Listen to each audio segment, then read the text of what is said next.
السلام علیکم ورحمۃ اللہ وبرکاتہ۔ الحمد للہ نحمده ونستعینه ونستغفره ونؤمن به ونتوکل علیہ ونعوذ باللہ من شرور انفسنا ومن سیئات اعمالنا، من يهده اللہ فلا مضل له ومن يضلله فلا هادی له، ونشهد ان لا الہ الا اللہ وحدہ لا شریک له، ونشهد ان محمدا عبدہ ورسولہ، اما بعد، اعوذ باللہ من الشیطان الرجیم، بسم اللہ الرحمن الرحیم۔ حامیم تنزیل الکتاب من اللہ العزیز الحکیم۔ ما خلقنا السماوات والأرض وما بينهما إلا بالحق وأجل مسمى والذين كفروا عما أنذروا معرضون قل أرأيتم ما تدعون من دون الله أروني ماذا خلقوا من الأرض أم لهم شرك في السماوات ایتونی بکتاب من قبل هذا او آثارة من علم ان کنتم صادقین۔ رب اشرح لی صدری ویسر لی امری واحلل عقدۃ من لسانی یفقهوا قولی۔ اللہم انک عفو کریم تحب العفو فاعف عنا۔ اللہم لا تدع لنا فی مقامنا هذا ذنبا الا غفرته ولا ہما الا فرجته ولا کربا الا نفسته ولا دیما الا قضیته ولا مریضا الا شفیته ولا میتا الا رحمته برحمتک یا عزیز و یا غفار، آمین یا رب العالمین۔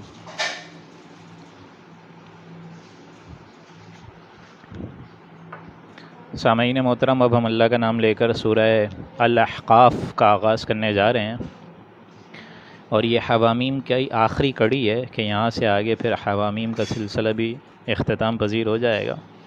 اور یہ بھی مکی صورت ہے دوستوں، اور اس میں بھی 35 آیات اور 4 رکوع کل ملا کر ہیں، اور اس کا بھی جو اصل مضمون ہے وہ ہے توحید۔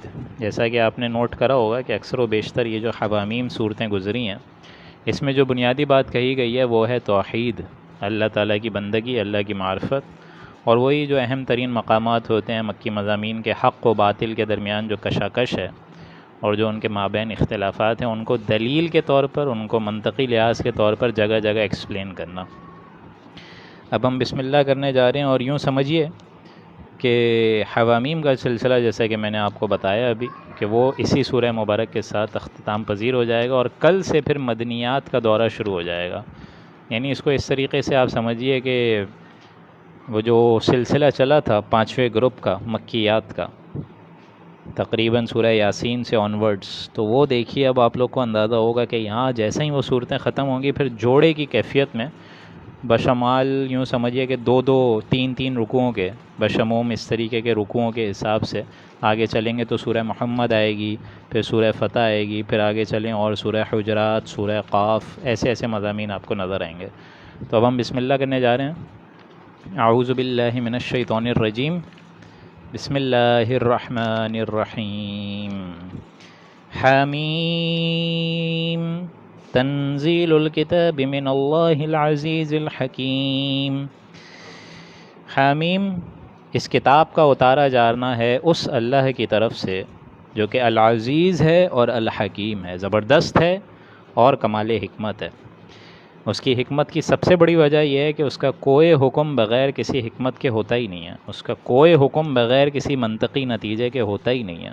جس طرح ہم پڑھ چکے ہیں سورہ آل عمران میں، ربنا ما خلقت ھذا باطلا، اے اللہ تو نے کوئی شے، کوئی بھی چیز، کوئی بھی اندازہ کسی بغیر کسی مقصد کے پیدا نہیں کرا ہے۔ تو یہاں دیکھیں سب سے بڑی جو تخلیق اللہ نے کری ہے، سب سے بڑی اللہ کی خلقت، وہ تو اس روئے زمین پر چلتا ہوا انسان ہے، اس کی تخلیق کا شاہکار۔ لیکن اب اس تخلیق میں اللہ سبحانہ و تعالیٰ نے کیسے بیلنس کرا کہ انسان اپنی اس اجل مسمہ تک پوری کر سکے اپنے اس امتحانی سفر کو، تو اللہ تعالیٰ نے یہ پوری کائنات اس کے لیے مسخر کر دیا۔ اس لیے دیکھیں اگلی آیت کیا ہے، اور آپ نوٹ کریں یہی 2 آیات پچھلے رکوعوں میں بھی آئے تھے۔ یہ ساری چیزیں، یہ ساری تخلیق اللہ سبحانہ و تعالیٰ نے کسی پرپس کے لیے کری ہے. وہ کیا ہے؟ ما خلقنا السماوات والارض وما بینہما الا بالحق واجل مسمى، کہ ہم نے نہیں بنائے آسمان اور زمین اور ان کے مابین، ان کے درمیان جو کچھ بھی ہے، مگر یہ کہ حق کے ساتھ، حکمت کے ساتھ. باطل نہیں ہے یہ کریشن، یہ پرپسفل کریشن ہے، اس کا ایک محکم نظام ہے، بغیر کسی مقصد کے یہاں معاملات نہیں چل رہے. لیکن وَأَجَلٍ مُّسَمَّى، ایک مدت تک، ایک وقت معین تک. ایک وقت آئے گا کہ اللہ تعالیٰ پوری کی پوری اسی کائنات کو سمیٹ لے گا. اللہ تعالیٰ اسی کائنات کا سرا جو ہے وہ واپس اسی انداز میں گھما دے گا جس انداز میں اللہ سبحانہ و تعالیٰ نے اس کو پہلی دفعہ پیدا کرا. وَالَّذِينَ كَفَرُوا عَمَّا أُنذِرُوا مُعْرِضُونَ، لیکن یہ جو کافر ہیں ان کو جس چیز سے ڈرایا جا رہا ہے، خبردار کیا جا رہا ہے کہ بعد سے بعد الموت ہوگا، اگر تم انکار کرو گے تو تمہارے اوپر اللہ کا عذاب آئے گا، یہ تمام چیزیں جو حضور ان کو ڈرا رہے ہیں، ان کا کیا معاملہ ہے؟ معرضون، وہ اس سے جی چترا رہے ہیں، مطلب اس سے جو ہے کنی کترا رہے ہیں، اس سے پیٹھ موڑ رہے ہیں، اس سے اعراض کر رہے ہیں. اب دیکھیں یہاں جو الفاظ ہیں والذی کفروا عما اعرضوا معرضون، یہ ترتیب کے لحاظ سے اللہ سبحانہ و تعالیٰ نے، دیکھیں یہاں پہ ترتیب معرضون بعد میں لے آیا اللہ.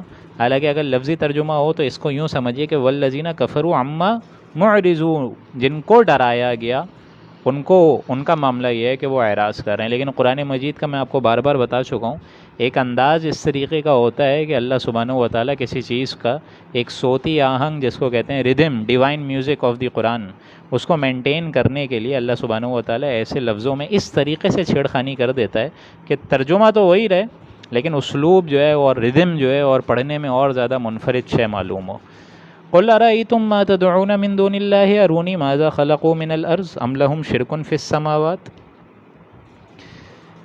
اے نبی آپ ان سے پوچھئے کہ بھلا بتلاؤ مجھے، گنواؤ مجھے، کوئی بھی چیز مجھے دکھاؤ کہ جن چیزوں کی تم اللہ کو چھوڑ کر عبادت کرتے ہو مجھے بھی دکھاؤ. کیا حقیقت ہے اس لات کی، عزا کی، منات کی؟ ان کی کیا حقیقت ہے؟ یہ جو بڑے بڑے تم لوگ اولیاء اللہ تک کو پوج رہے ہو، فرشتوں کو پوج رہے ہو، یہ ساری چیزیں تو مخلوق ہیں، یہ تمام شے اللہ کی مخلوق ہے. ایک خالق ہے، باقی سب مخلوق ہے. تو ذرا مجھے دکھاؤ نا جن چیز کو من دون اللہ، جن چیزوں کو تم اللہ کے علاوہ پوج رہے ہو مجھے دکھاؤ. ارونی ماذا خلقوا من الارض، کہ انہوں نے کوئی چیز زمین میں پیدا کری ہے تو دکھاؤ. ام لہم شرک فی السماوات، یا ان کا کوئی ساجی ہے، کوئی شریک ہے آسمان میں، وہ بھی دکھاؤ. انہوں نے کوئی اس آسمان اور زمین کی تخلیق میں کوئی حصہ ڈالا ہے اپنا تو مجھے دکھا دو. ایتونی بکتاب من قبل ھذا، بھائی میرے پاس کوئی کتاب جو اس سے پہلے کی ہو وہی دکھا دو، حاضر کر دو میرے آگے. من قبل ھذا او آثارۃ من علم ان کنتم صادقین، یا کوئی روایت اگر تمہارے درمیان چلے آ رہی ہو علم کی بنیاد پر، من علم دلیل کی بنیاد پر، کوئی منطقی نتیجے کی بنیاد پر تمہارے پاس کوئی ایسا واضح ایویڈنس ہو کہ اللہ سبحانہ و تعالیٰ نے خود بولا ہو معاذ اللہ کہ میرا یہ شریک ہے ثم معاذ اللہ، تو ایسا تو کوئی نہیں ہے. دلیل پہ لاؤ، منطقی لحاظ سے بات کرو، علم کی بنیاد پر بات کرو. او آثارۃ من علم ان کنتم صادقین، اگر تم سچے ہو تو. یعنی دیکھیں کتنی کیٹیگوریکل اسٹیٹمنٹ ہے. دین اسلام ہمیشہ منطقی لحاظ سے بات کرتا ہے، جو شے فطرت میں آپ کے ہوگی اسی کو وہ ایکٹیویٹ کرے گا دین اسلام. ومن اضل ممن يدعو من دون اللہ من لا يستجیب له الى یوم القیامہ، اور اس شخص سے زیادہ گمراہ، اس شخص سے زیادہ ظالم اور کون ہوگا جو کہ اللہ کو چھوڑ کر ایسے معبودوں کو پکارے جو کہ قیامت تک بھی اس کا کہنا نہ مانے. من لا يستجیب له الى یوم القیامہ، قیامت تک وہ سن ہی نہیں سکتے، وہ غافل ہیں. وہم عن دعائہم غافلون، اور ان کو تو پتہ بھی نہیں ہے کہ ان کے یہ سارے کے سارے جو لوگ ہیں وہ ان کو پکار رہے ہیں. وہ تو خود غافل ہیں، انہیں معلوم ہی نہیں ہے کہ یہ ان سے دعائیں مانگ رہے ہیں. کوئی بڑے بڑے اولیاء اللہ کو پکار رہے ہیں، اب وہ علیین میں ہیں، کہاں پر ہیں ان کو نہیں جانتے سب، لیکن انہیں پتہ بھی نہیں ہے. کوئی بیوقوف ہمیں رہتی دنیا میں اللہ کا ند بنا کے، اللہ کے مد مقابل بنا کر ہمیں پوج رہا ہے، پکار رہا ہے. کوئی فرشتے کو پکار رہا ہے، کوئی اولیاء اللہ کو پکار رہا ہے، کوئی بڑے سے بڑے رسولوں کو پکار رہا ہے، عیسائی سارے حضرت عیسیٰ علیہ السلام کو پکار رہے ہیں. یہاں دیکھیں الفاظ کیا ہیں کہ اس شخص سے زیادہ ظالم اور کون ہوگا، من یدعو من دون اللہ، جو کہ اللہ کو چھوڑ کر ایسوں کو پکارے، من لا یستجیب لہ، جو کہ دعا سن ہی نہیں سکتے، الی یوم القیامہ، قیامت تک وہ نہیں سن سکتے. وہم عن دعائہم غافلون، حالانکہ وہ تو ان کی دعا سے بھی غافل ہیں. وَإِذَا حُشِرَ النَّاسُ كَانُوا لَهُمْ أَعْدَاءً وَكَانُوا بِعِبَادَتِهِمْ كَافِرِينَ۔ اور جب ہم سارے آدمیوں کو جمع کریں گے اس دن، بڑے جمع ہونے کے دن قیامت میں، تو وہ ان کے دشمن ہو جائیں گے، وہ الٹا دشمن بن جائیں گے یہ اولیاء اللہ، کہ تم نے ہمیں شرمسار کرا اللہ کے ہاں، تم نے ہمیں اللہ کے مد مقابل کر دیا۔ کسی صحابہ کو حضور اکرم صلی اللہ علیہ وآلہ وسلم نے اسی لیے ٹوک دیا تھا، اسی بنا پر۔ البتہ ان صحابہ کی نیت تو نہیں تھی کہ حضور اکرم صلی اللہ علیہ وآلہ وسلم کو اللہ کے برابر کر دیں، معاذ اللہ ثم معاذ اللہ، لیکن الفاظ ایسے ان کی زبان سے ادا ہو گئے کہ جس کی وجہ سے حضور نے ٹوکا۔ الفاظ کیا تھے؟ ما شاء اللہ وما شئت، کہ اے نبی جو آپ چاہیں اور جو اللہ چاہے۔ حضور نے فوراً ٹوک دیا، اجعلت للہ ندا، کہ کیا تم نے مجھے اللہ کے مد مقابل ٹھہرا دیا ہے؟ اس کائنات میں مشیت تو صرف اور صرف ذات باری تعالیٰ کی چلتی ہے اور کسی کی نہیں۔ جو حضرات لیٹ آئے ہیں ان کو میں بتا دوں کہ ابھی ہم لوگ ابتدائی 5ویں آیت پہ ہیں سورہ احقاف کی۔ وَإِذَا حُشِرَ النَّاسُ كَانُوا لَهُمْ أَعْدَاءً وَكَانُوا بِعِبَادَتِهِمْ كَافِرِينَ، اور جب سارے آدمی جمع کیے جائیں گے تو یہ ان کے اولیاء اللہ، یہ ان کے بڑی بڑی لات عزا منات، جن پر ان کو بڑا غرہ ہو گیا تھا کہ یہ اللہ کے ہاں ہمارے سفارشی ہوں گے، چھڑا لیں گے، بچا لیں گے، یہ الٹا ان کے دشمن ہو جائیں گے۔ وَكَانُوا بِعِبَادَتِهِمْ كَافِرِينَ، اور وہ خود ان کی اس عبادت کا انکار کریں گے کہ بھائی ہم نے کب کہا تھا آپ کو کہ آپ ہماری عبادت کریں، وہ تو انکار کریں گے اس عبادت کا، وہ خود دشمن بن جائیں گے۔ یہ شرمندگی کی بات ہوگی ان کے لیے کہ ہم تو خود مخلوق تھے، تم نے ہمیں خالق کے مد مقابل ٹھہرا دیا۔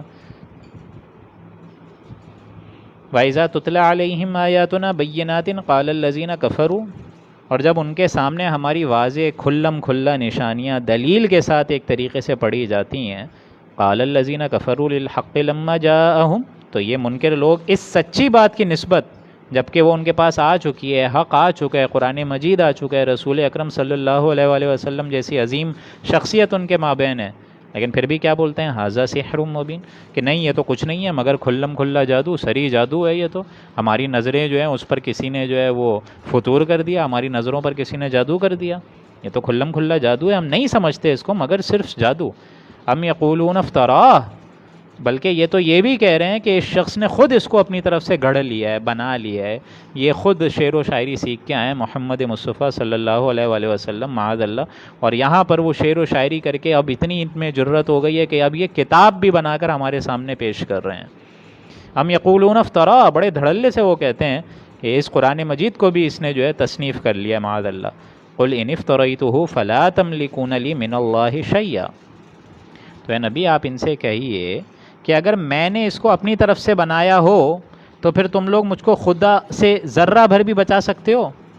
فلا تملکون لی من اللہ شیئا، یعنی فرض کرو معاذ اللہ اگر تمہارے مطابق مطلب تمہارے اس مطالبے کے مطابق فرض کرو کہ اگر ہم نے گڑھ ہی لیا ہے، بنا ہی لیا ہے، تو خود میرا بھی تو سوچو کہ خود مجھے اللہ تعالیٰ کس طرح اللہ کی پکڑ سے پھر مجھے کون بچائے گا؟ یہ مضمون تو آگے چل کے سورہ الحاقہ میں جا کے ایک یوں سمجھیے کہ کلائمیکس کو پہنچ جائے گا۔ وَلَوْ تَقَوَّلَ عَلَيْنَا بَعْضَ الْأَقَاوِيلِ لَأَخَذْنَا مِنْهُ بِالْيَمِينِ ثُمَّ لَقَطَعْنَا مِنْهُ الْوَتِينَ، یہاں تک پہنچ جائے گا یہ مضمون، اس کے تو ترجمے کرتے ہوئے بھی الفاظ کے رونگٹے کانپتے ہیں۔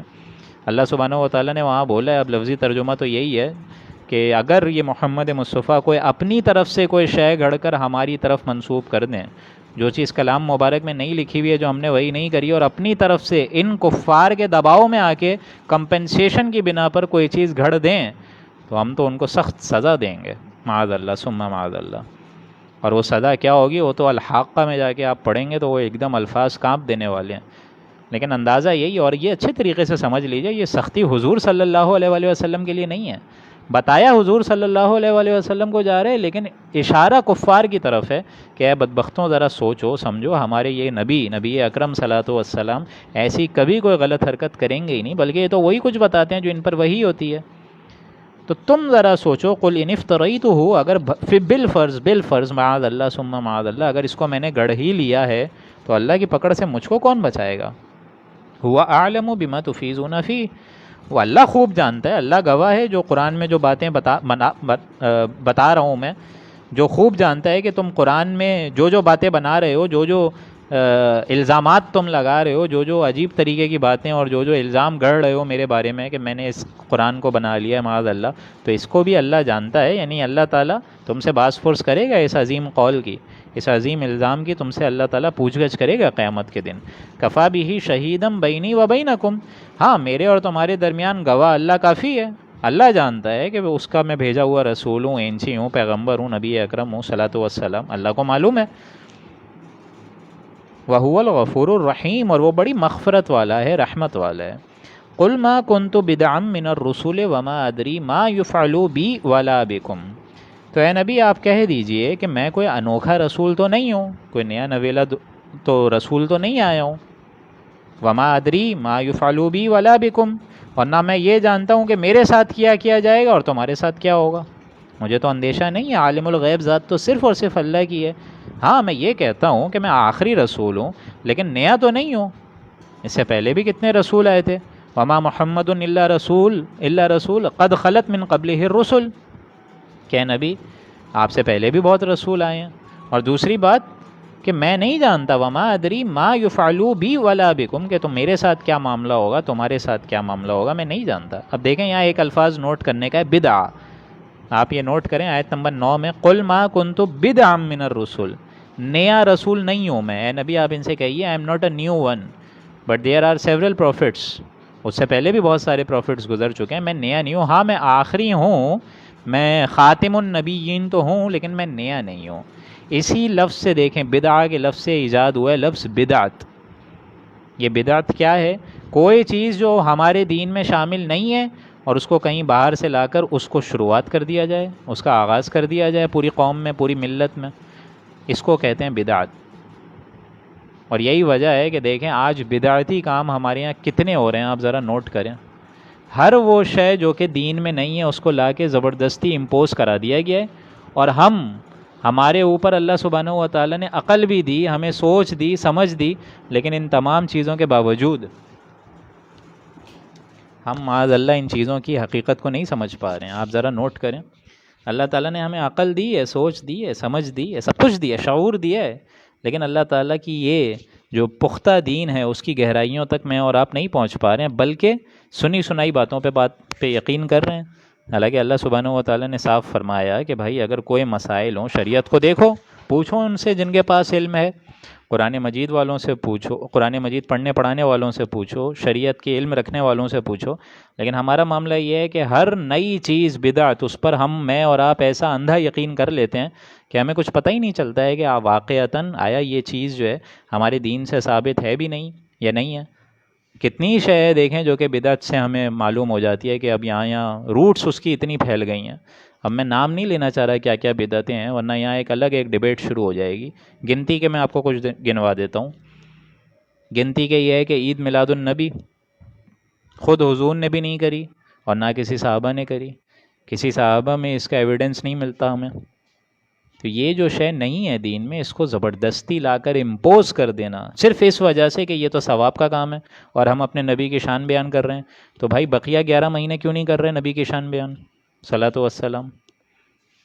تو یہ ہمیں سوچنا پڑے گا۔ قل ما کنت بدعا من الرسل، ہے نبی آپ کہہ دیجئے کہ میں کوئی انوکھا نیا نویلا کوئی رسول تو نہیں ہوں نا۔ بدعا یعنی بدعت، یہ بڑا اہم لفظ ہے، اس کو ذرا غور سے سمجھیے۔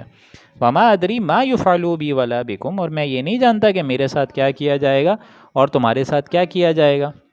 ہاں اب اس سے مراد یہ نہیں ہے کہ حضور اکرم صلی اللہ علیہ وآلہ وسلم کو یہ نہیں پتا تھا کہ ان کے ساتھ آخرت میں کیا کیا جائے گا، معاذ اللہ، نہیں۔ آخرت میں تو وَلَلْآخِرَةُ خَيْرٌ وَأَبْقَىٰ، اللہ کے اس نبی کا صلاۃ والسلام آخرت میں تو بہت ہی عمدہ اور عظیم الشان مقام ہے۔ آخرت کا تو حضور اکرم صلی اللہ علیہ وآلہ وسلم کو اللہ نے بتا دیا تھا، لیکن ساتھ ساتھ ایک اور بات کہ ان کو کل کا نہیں پتا، پرسوں کا نہیں پتا۔ اس کی بہترین اگزامپل آپ کو معلوم ہوگی، اندازہ ہوگا طائف کے سفر سے۔ طائف جب آپ صلی اللہ علیہ وآلہ وسلم گئے تو بڑی امیدیں لگا کر گئے کہ وہاں جو ہے کوئی بھی اگر بڑا شخص ایمان لے آیا تو بڑا ہی ایک ان کو امید تھی کہ کوئی سردار میری بات مان لے گا تو میں اپنے اس مشن کو، اس نبوت کے مشن کو وہاں سیٹل کر دوں گا۔ مکے میں اب ظاہر بات ہے گھیراؤ ہو رہا ہے، تنگ ہو رہا ہے معاملہ میرے لیے بھی اور پھر اہل ایمان کے لیے بھی، تو میں وہاں اپنا مرکز سیٹ کر لوں گا، کیونکہ مکے میں تو حضرت ابو طالب کا جب انتقال ہو گیا تو وہ جو دنیاوی اعتبار سے ان کو سپورٹ حاصل تھی حضور کو، تو وہ تو اب نہیں ہے۔ تو اگر یہاں طائف کا کوئی سردار ایمان لے آیا تو سب سے اچھی شے یہ ہوگی کہ میں وہاں پر اپنا یہ مرکز سیٹ کر دوں گا، لیکن یہ ایسا ہو نہیں سکا، اللہ کو منظور نہیں تھا یہ۔ وہاں طائف میں جو حضور اکرم صلی اللہ علیہ وآلہ وسلم کا جو رویہ ہوا ہے، مطلب اور مشرکین اور منافقین کی طرف سے وہاں جو حضور صلی اللہ علیہ وآلہ وسلم کے ساتھ رویہ پیش آیا ہے، حضور کی ایک دم یوں سمجھیے کہ وہم و گمان سے بالکل برعکس معاملہ ہوا ہے۔ اللہ کو یہ قسمت جو اور یہ شرف عظیم مکے والوں کے لیے اللہ نے نہیں رکھا، طائف والوں کے لیے نہیں رکھا، یہ شرف عظیم کہوں گا میں، یہ قسمت تو اللہ سبحانہ و تعالیٰ نے مدینے والوں کے لیے رکھی۔ تو حضور اکرم صلی اللہ علیہ وآلہ وسلم کو ہجرت کا حکم دیا گیا اور پھر وہاں چلے گئے۔ تو یہ اچھے طریقے سے سمجھ لیں کہ حضور اکرم صلی اللہ علیہ وآلہ وسلم کو بھی عالم الغیب معاملہ تو صرف اور صرف ذات باری تعالیٰ کا ہے۔ اس لیے دیکھیں یہاں الفاظ بھی یہی ہیں، وما ادری ما یفعل بی ولا بکم، میں نہیں جانتا کہ میرے ساتھ خود کیا کیا جائے گا، اور نہ میں یہ بھی جانتا ہوں کہ تمہارے ساتھ کیا ہوگا۔ ان اتبع الا ما یوحى الی، میں تو صرف اس بات کی تبلیغ دے رہا ہوں، میں تو صرف اس کا اتباع کر رہا ہوں جو کہ خود میرے اوپر وحی کے طور پر آ رہا ہے۔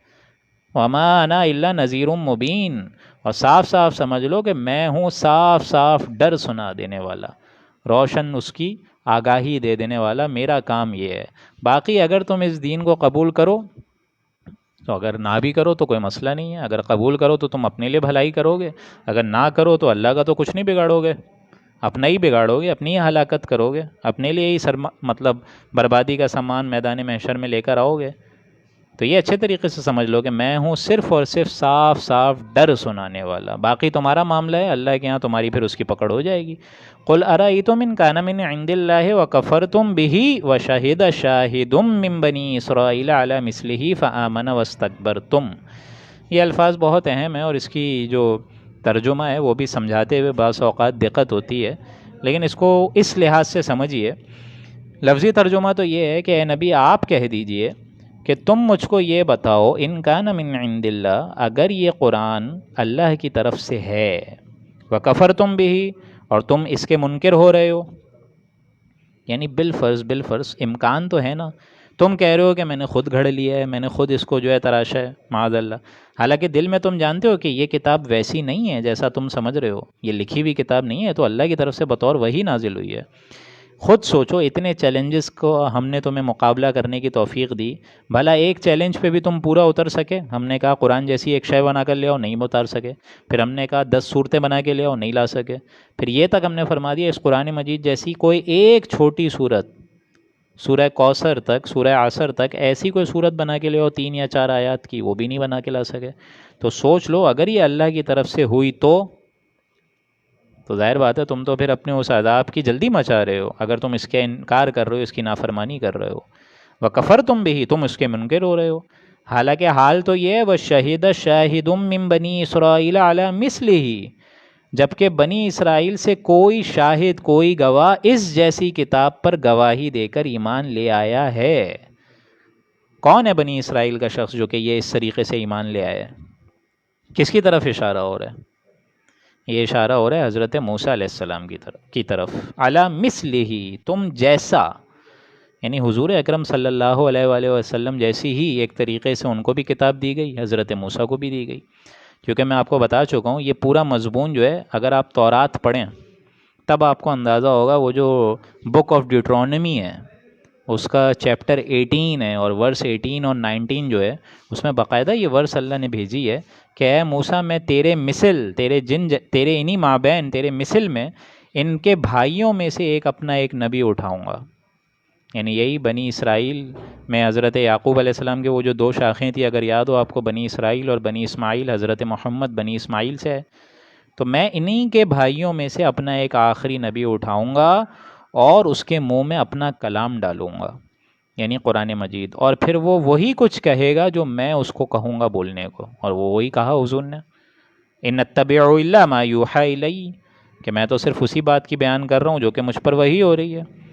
یعنی حضرت موسیٰ کی طرح حضرت محمد مصطفیٰ صلی اللہ علیہ وآلہ وسلم، اس لیے دیکھیں علی مثلہ، ہاں درجے فضیلت میں تو حضور اکرم صلی اللہ علیہ وآلہ وسلم ایک دم ٹاپ پر ہیں، لیکن کتاب وائز، کیونکہ تورات صاحب شریعت تو رسول بھی ہیں، حضرت موسیٰ بھی ہیں، تورات ان کو بھی دی گئی حضرت موسیٰ کو، اسی طرح قرآن مجید ان کو دی گئی اللہ کے نبی کو، حضور اکرم صلی اللہ علیہ وسلم کو۔ حضرت عیسیٰ یوں سمجھیے کہ صاحب کتاب نہیں، کتاب صاحب کتاب ہیں، انجیل دی گئی ہے. ہم لوگ یہ کہہ دیتے ہیں نا کہ انجیل حضرت عیسیٰ علیہ السلام کو دی گئی ہے، لیکن یہ سمجھ لیجئے انجیل میں شریعت نہیں ہے، صرف حکمت ہے. یہ ہم کل پڑھ چکے ہیں نا کہ ہم تمہارے لیے حکمت لے کر آیا ہوں میں، یہ ہم نے الفاظ کل پڑھے ہیں. تورات میں احکامات ہیں، ٹھیک ہے. انجیل جو دے کر بھیجا گیا ہے اس میں شریعت نہیں ہے، صرف احکامات ہیں. اور تورات میں احکامات نہیں ہے، شریعت ہے. تورات میں احکامات نہیں، شریعت ہے. اس لیے وہاں ڈوز اینڈ ڈونٹس والی باتیں آئیں گی اکثر. اور قرآن مجید میں یہ دونوں چیزیں مل گئیں، حکمت بھی اور شریعت بھی. اسی وجہ سے دیکھیں یہاں الفاظ اب آپ کو سمجھ آئے گا. وَشَهِدَ شَاهِدٌ مِّن بَنِي إِسْرَائِيلَ عَلَى مِثْلِهِ، اور بنی اسرائیل میں سے ایک گواہ حضرت موسیٰ اسی جیسی کتاب پر گواہی دے کر ایمان لے آئے. انہوں نے تصدیق کر دی تھی تورات کی اور وہ اس پر ایمان لے آئے. اسی طریقے سے حضور اکرم صلی اللہ علیہ وسلم پر جب قرآن مجید نازل ہوا فوراً وہ بھی انہی کے ذریعے سے ان کے اندر بھی جو ایکٹیو ایمان تھا وہ اور زیادہ برائٹ ہو گیا، نور علی نور ہو گیا. اور اس لحاظ سے علی مثلہ، تم جیسا. فآمن واستکبرتم، تو یہ حضرت موسیٰ علیہ السلام تو ایمان لے آئے، ان کی قوم بھی ایمان لے آئی تھی، لیکن تمہارا کیا معاملہ ہے؟ وَاسْتَكْبَرْتُمْ، تم تکبر کر رہے ہو، تم اٹکے ہوئے ہو. یہود کے بڑے بڑے علماء تک ایمان لے آئے، لیکن یہ مشرکین مکہ وہ ایمان ہی نہیں لا رہے، استکبار کر رہے ہیں، گھمنڈ کر رہے ہیں. یہود کے اپنے علماء عبداللہ ابن سلام وہ بھی ایمان لے آئے تھے، انکار انہوں نے کیا، تکبر والوں نے، مکے والوں نے. لیکن یہود کے بھی کچھ کچھ علماء، سارے تو نہیں لیکن کچھ کچھ علماء لے کر آ گئے. فآمنا، وہ تو ایمان لے آئے. واستکبرتم، اور تم ایمان کے بجائے استکبار کر رہے ہو، گھمنڈ کر رہے ہو، اللہ کے اس کلام مبارک کو سمجھنے کے لیے تیار ہی نہیں ہو، ایمان لانے کو تیار نہیں ہو. حالانکہ تمہیں تو زیادہ ایمان لانا چاہیے، تمہیں تو یہ سوچنا چاہیے ہمارے اہل کتاب میں بڑے بڑے علماء نے ایمان لیا ہے تو ہم کس چیز کا انتظار کر رہے ہیں؟ تمہیں تو ان سے بڑھ کر ایمان لانا چاہیے تھا. ان اللہ لا یہدی القوم الظالمین، نہیں، بات یہ ہے کہ بے شک اللہ بے انصاف اور ظالم لوگوں کو کبھی ہدایت نہیں دیتا. قرآن مجید سے استفادہ لینے کا سب سے بہترین ضابطۂ حیات اور حل یہ ہے کہ آپ اس کے لیے ہدایت کی طلب کریں، سیدھے راستے پر آنے کی ایک امنگ اور آرزو ظاہر کریں. اگر یہ نہیں ہے تو قرآن مجید جو ہے وہ تو یوں سمجھیے کہ ایکسرسائز بن گئی نا. روز ہم پڑھ رہے ہیں 1 گھنٹہ 1.5 گھنٹہ، یہی ہو رہا ہے نا. اگر جب تک ہدایت پر آنے کا اصل موٹیو نہ ہو، مقصد نہ ہو، ارادہ نہ ہو، ہدف نہ ہو، تب یوں سمجھ لیجیے یہ ایکسرسائز ہے، پھر یہ صرف ایکسرسائز رہ جائے گی. وقال الذین کفروا للذین آمنوا لو کان خیرا ما سبقونا الیہ. اب یہ بھی ایک اور مشکل ترین آیت ہے، میں چاہتا ہوں اس کو ذرا کھولوں الفاظ آپ کے سامنے تاکہ آپ لوگوں کو سمجھ آئے. اکثر و بیشتر آپ لوگ جب قرآن مجید ترجمے سے شاید پڑھتے ہوں تو ردم شاید آپ لوگ ادھر سے ادھر کیونکہ کچھ ذہنی خلجان پیدا ہو جاتا ہے کہ کہاں بات ہو رہی ہے، کس سے بات ہو رہی ہے. تو میں آپ کو بتاتا ہوں یہاں معاملہ کیا ہے. آیت نمبر 11 میں لفظی ترجمہ یہ ہے، وقال الذین کفروا، کہا ان کافروں نے، للذین آمنوا، ان ایمان والوں کے بارے میں کیا بات کہی، لو کان خیرا ما سبقونا الیہ، کہ اگر یہ ایمان والے جس پر ایمان لا رہے ہیں یعنی قرآن مجید، اگر یہ کوئی اس میں خیر ہوتا، بھلائی ہوتی، اچھائی ہوتی، ما سبقونا الیہ، تو یہ لوگ اس کی طرف ہم سے سبقت نہ کرتے. ہم سب سے پہلے چودھری ہیں، ہم فوراً اس کو قبول کر لیتے. اگر قرآن مجید میں بالفرض یہ ان کے مطابق، ان کے قول کے مطابق وہ یہ کہہ رہے ہیں کہ اگر قرآن مجید میں کوئی خیر ہوتا تو ہم سب سے پہلے مسابقت کر کے ایمان لے آتے. تو معلوم یہ ہوتا ہے کہ قرآن مجید میں معاذ اللہ کوئی خیر نہیں ہے.